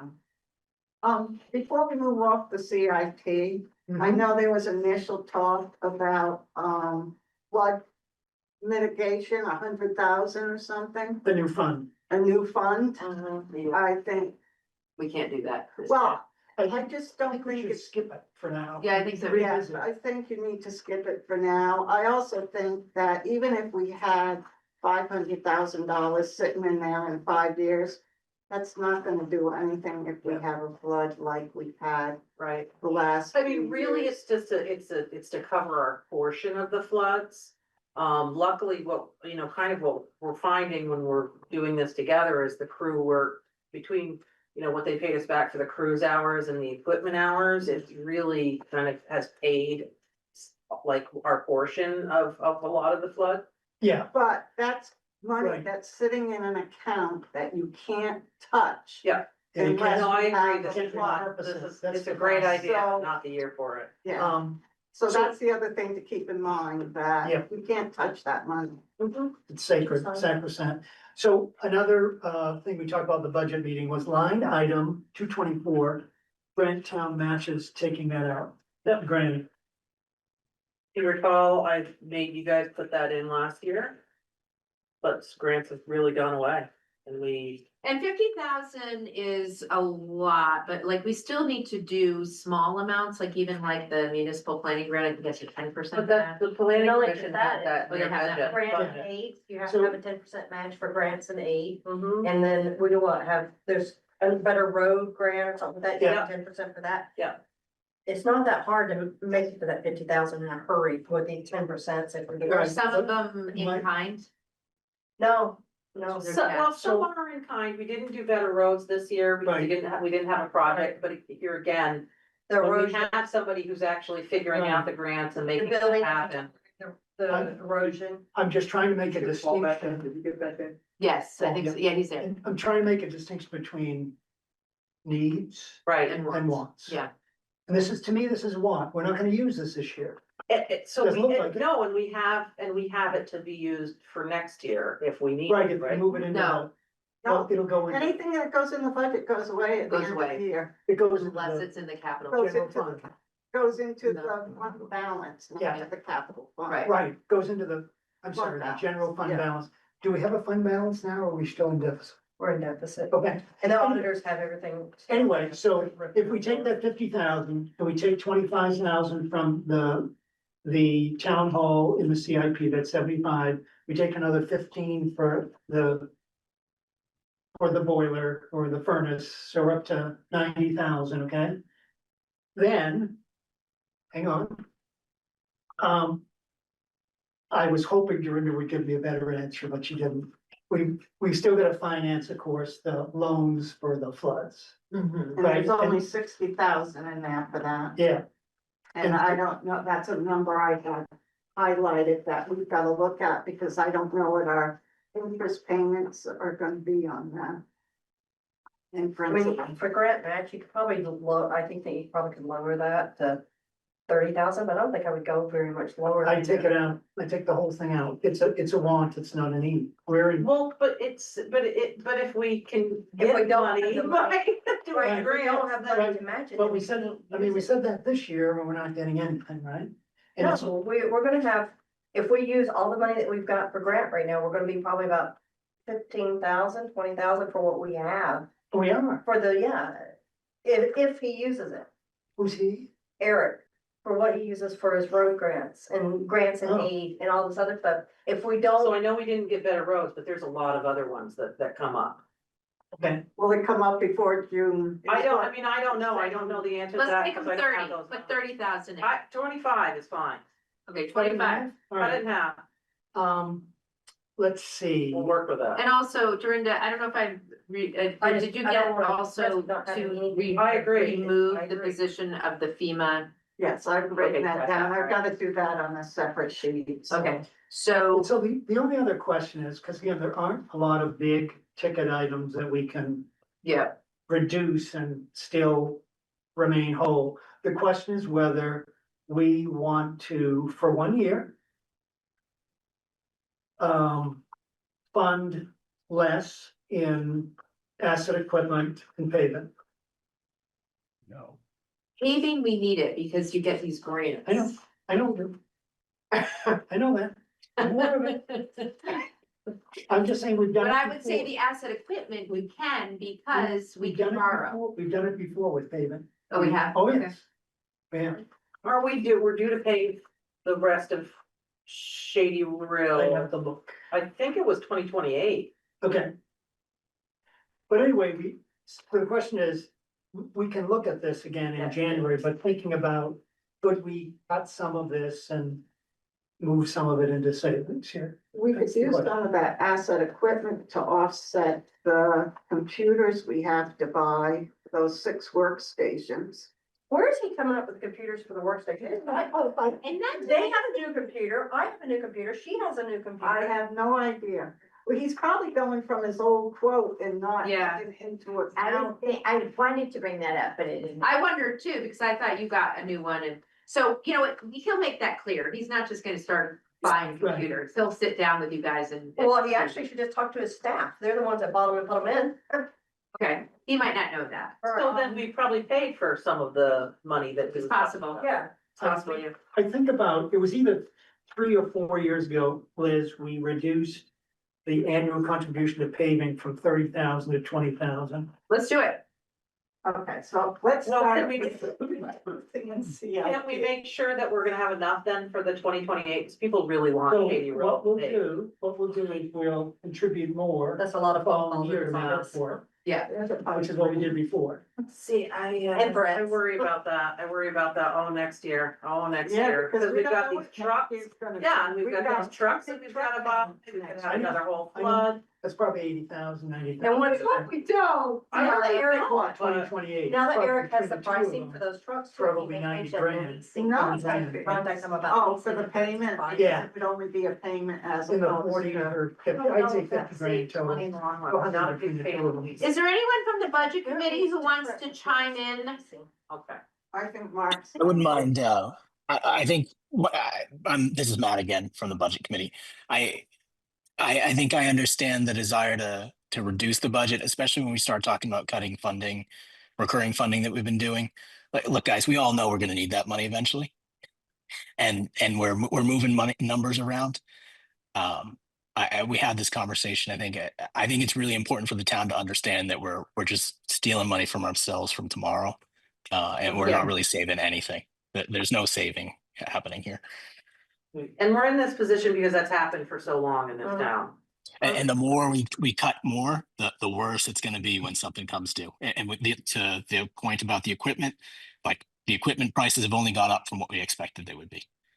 We're just ending up with less and less money in all of the funds. We're heading in the wrong direction.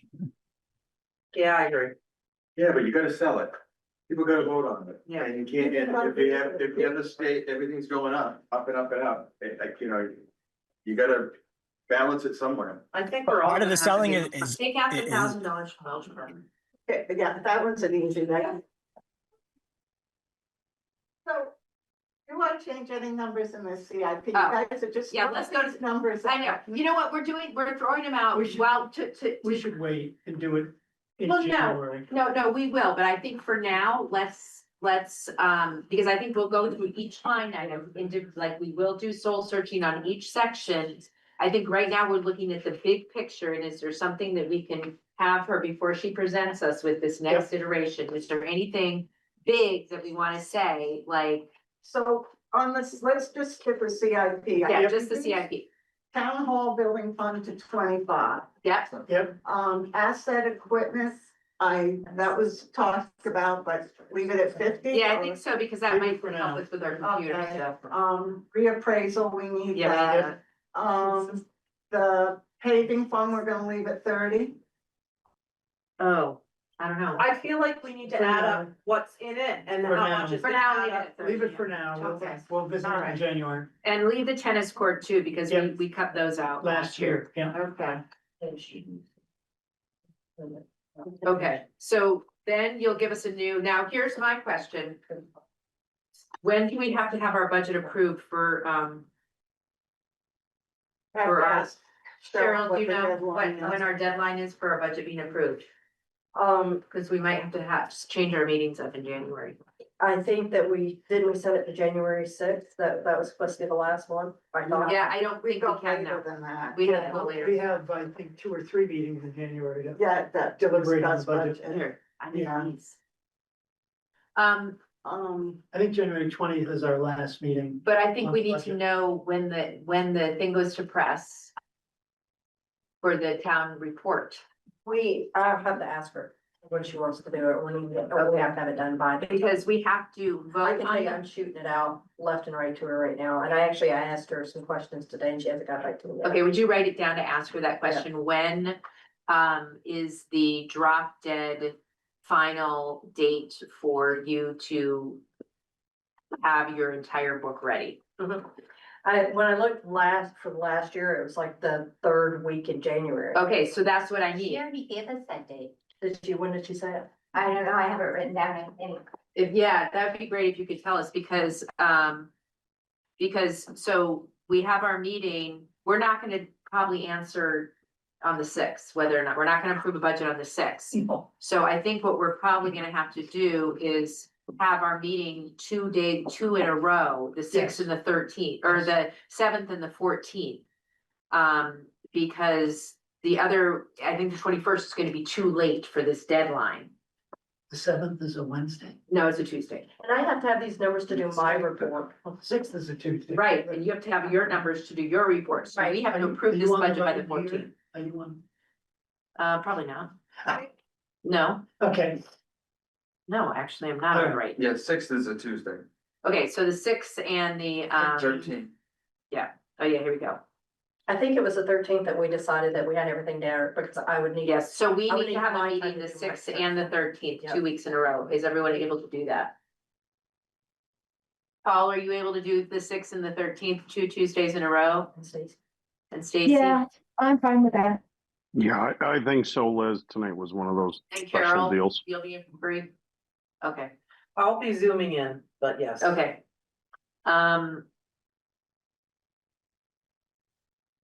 Okay, so we're gonna change so we're gonna do the 6th, the 13th, and the 27th, how about? I thought you I need. think it's gonna be, I think if I remember correctly, for some reason, I got the 21st stuck in my head. Yeah, that's past deadline, the 27th. It's. No, I meant that, but otherwise, we wouldn't have a select board meeting until February 3rd, and I think we might, do we need to have, else do we need to do? The budget's the biggest thing. Oh, 16th, 13th, 20th, is that not what we're doing? We're not doing the 20th of January? That'd be 3 in a row. Right, I know. I don't think we need to, is my point. Oh, If we did the If we 16th finalize and the 13th, budget. and we finalize the budget, that's our biggest thing is the budget. But can we wait until February 3rd until our next meeting? So basically, we're having 2 meetings in a row in January, skipping for 2 weeks. That happens. Yeah, sometimes there's 5. And I could call a meeting if we have to on the 27th, how about? If it looks like there has to be something done, and then otherwise we'll go to the 3rd, the 17th. And then guys, guess what? Town meeting is March 3rd, right? well, yeah, The first Tuesday? Yeah, That's what I mean. Yep. When do we have to have these signatures in? January, something like that. That's on there. They I didn't have it. for some reason, the 21st sticks to my mind, Brenda. 21st sounds right to me too. Right. Oh, Monday, January 26th is this date. Okay, so we'll have it done, but we have to meet on the 13th, which means we have to, you guys, do some soul searching. And if you would not mind sending us that as soon as you can before the next meeting, after you're able to plug in the numbers, so that we can just see what we're looking at. And keep in mind too, Larry, you probably, and Stacy, you probably know this, but this budget that we present has the opportunity to be cut on the floor. Right? So this isn't an Australian ballot. This is where people can say, I don't like this budget. But we have to approve it first before they can say, I don't like this budget. So. And if they, Ask them not to approve all the special articles, there's 60,000. yeah, there's 60,000, exactly. Oh, That's you know what, the awesome. library was $1,200 back in 1995. Oh my God. Well, they went up again this year, right? They're up again this year. How much now? 38, 750, or something like that. Okay, so It's about let's just, 3,000, but special articles where a lot of the discussion comes in. Yeah. yeah, I think it was 1150. What'd you say? It's like 38,000, you think? 1150. Yeah, it's like 38,000. I Okay. think I'm not thinking of it. I think they might have it. Well, I thought we put, there was a 38,400 maybe, it's up another 3%. A lot of grant matches.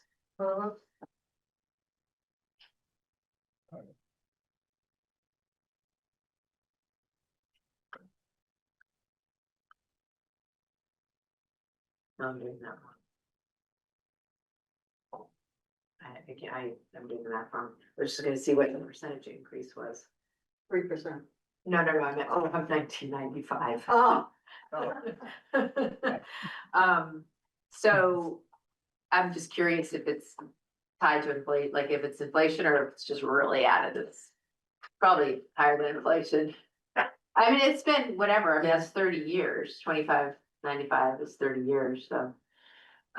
Okay, so in the interest of time, I think we should, the only thing the only thing that I didn't mention, but it's sort of a moot point now is, Amber Alexander had stated her support of the town mailing WCU USD ballots to all voters. So Amber Alexander, your wish has happened. You will be very happy. So we need to sign the minutes, which are here, and sign, do you have orders? Order, yeah. Okay. And also, if you guys wouldn't mind just taking a quick look at this, I did send it, I think, online. This is the letter to the select board that we will be approving at the January 6th meeting. To include because it's basically from us, but I've written it. Okay, Did you email it to us? I think I did, Okay. yeah, I think I did today, yeah. I think I made copies of it. So are you at other business yet?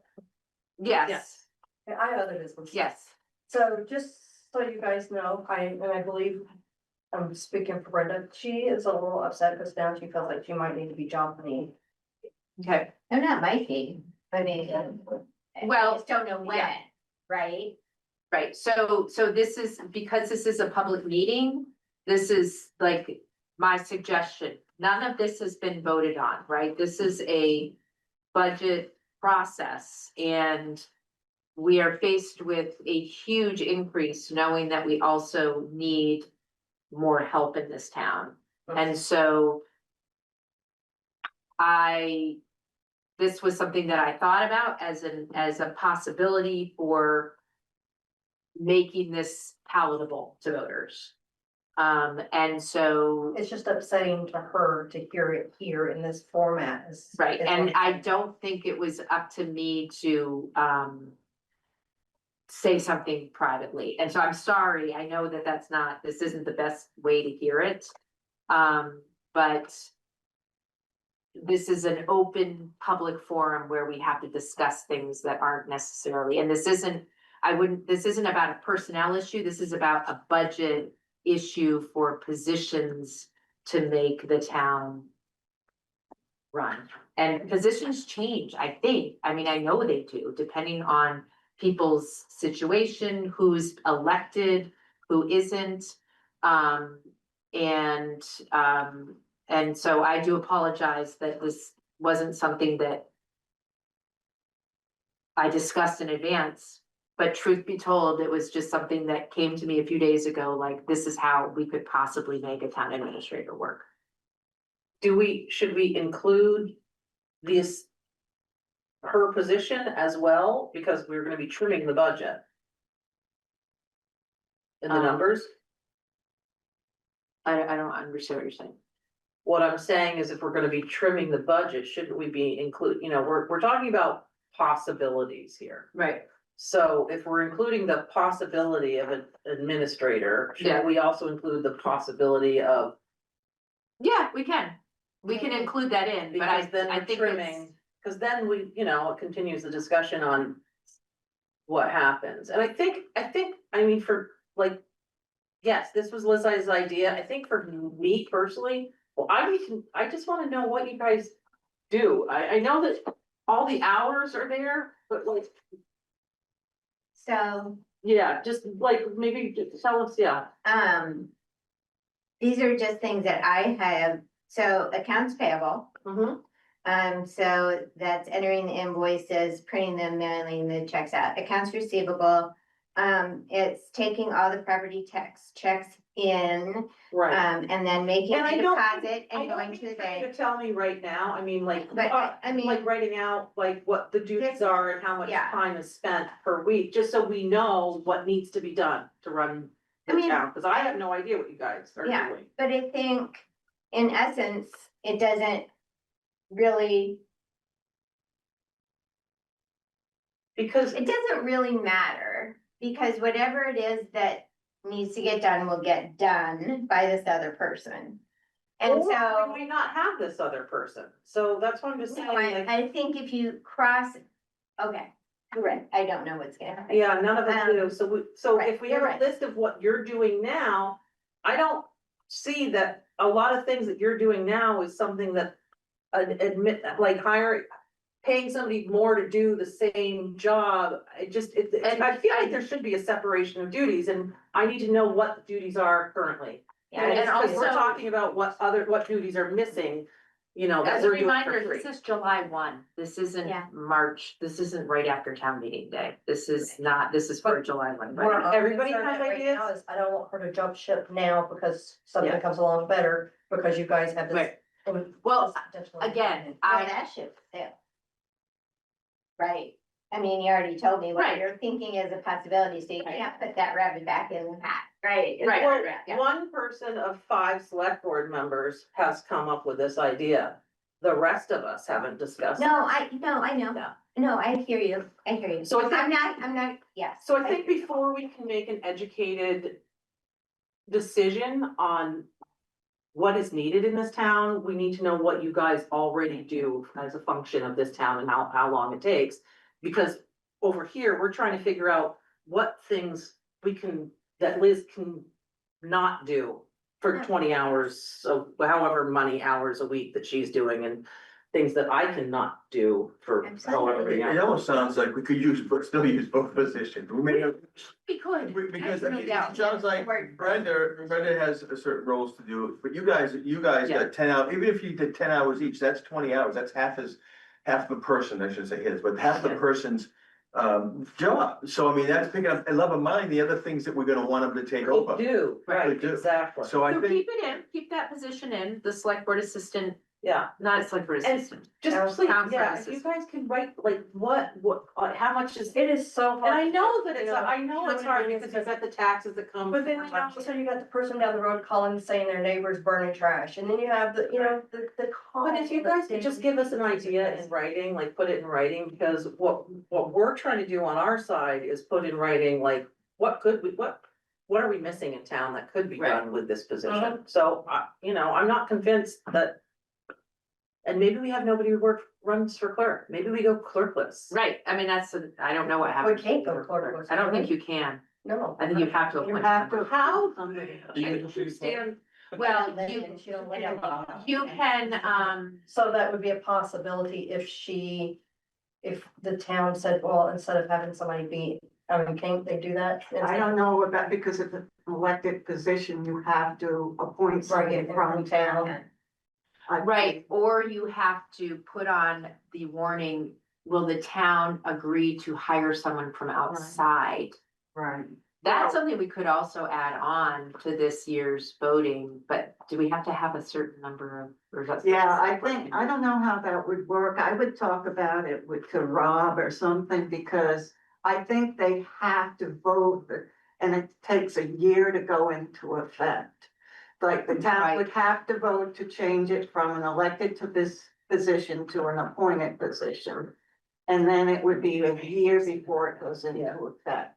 The other thing that, and I don't know how this will transpire, but it was, I think, 3 years ago or 4 years ago, they changed the clerk's position from Yearly. from yearly to 3 years. Yeah. If you get somebody that runs that is, but again, they have to vote, I think, on it, that. Weren't you just selected by? They want him Josh. I was, Their but job well. I finished Sarah's term. Oh.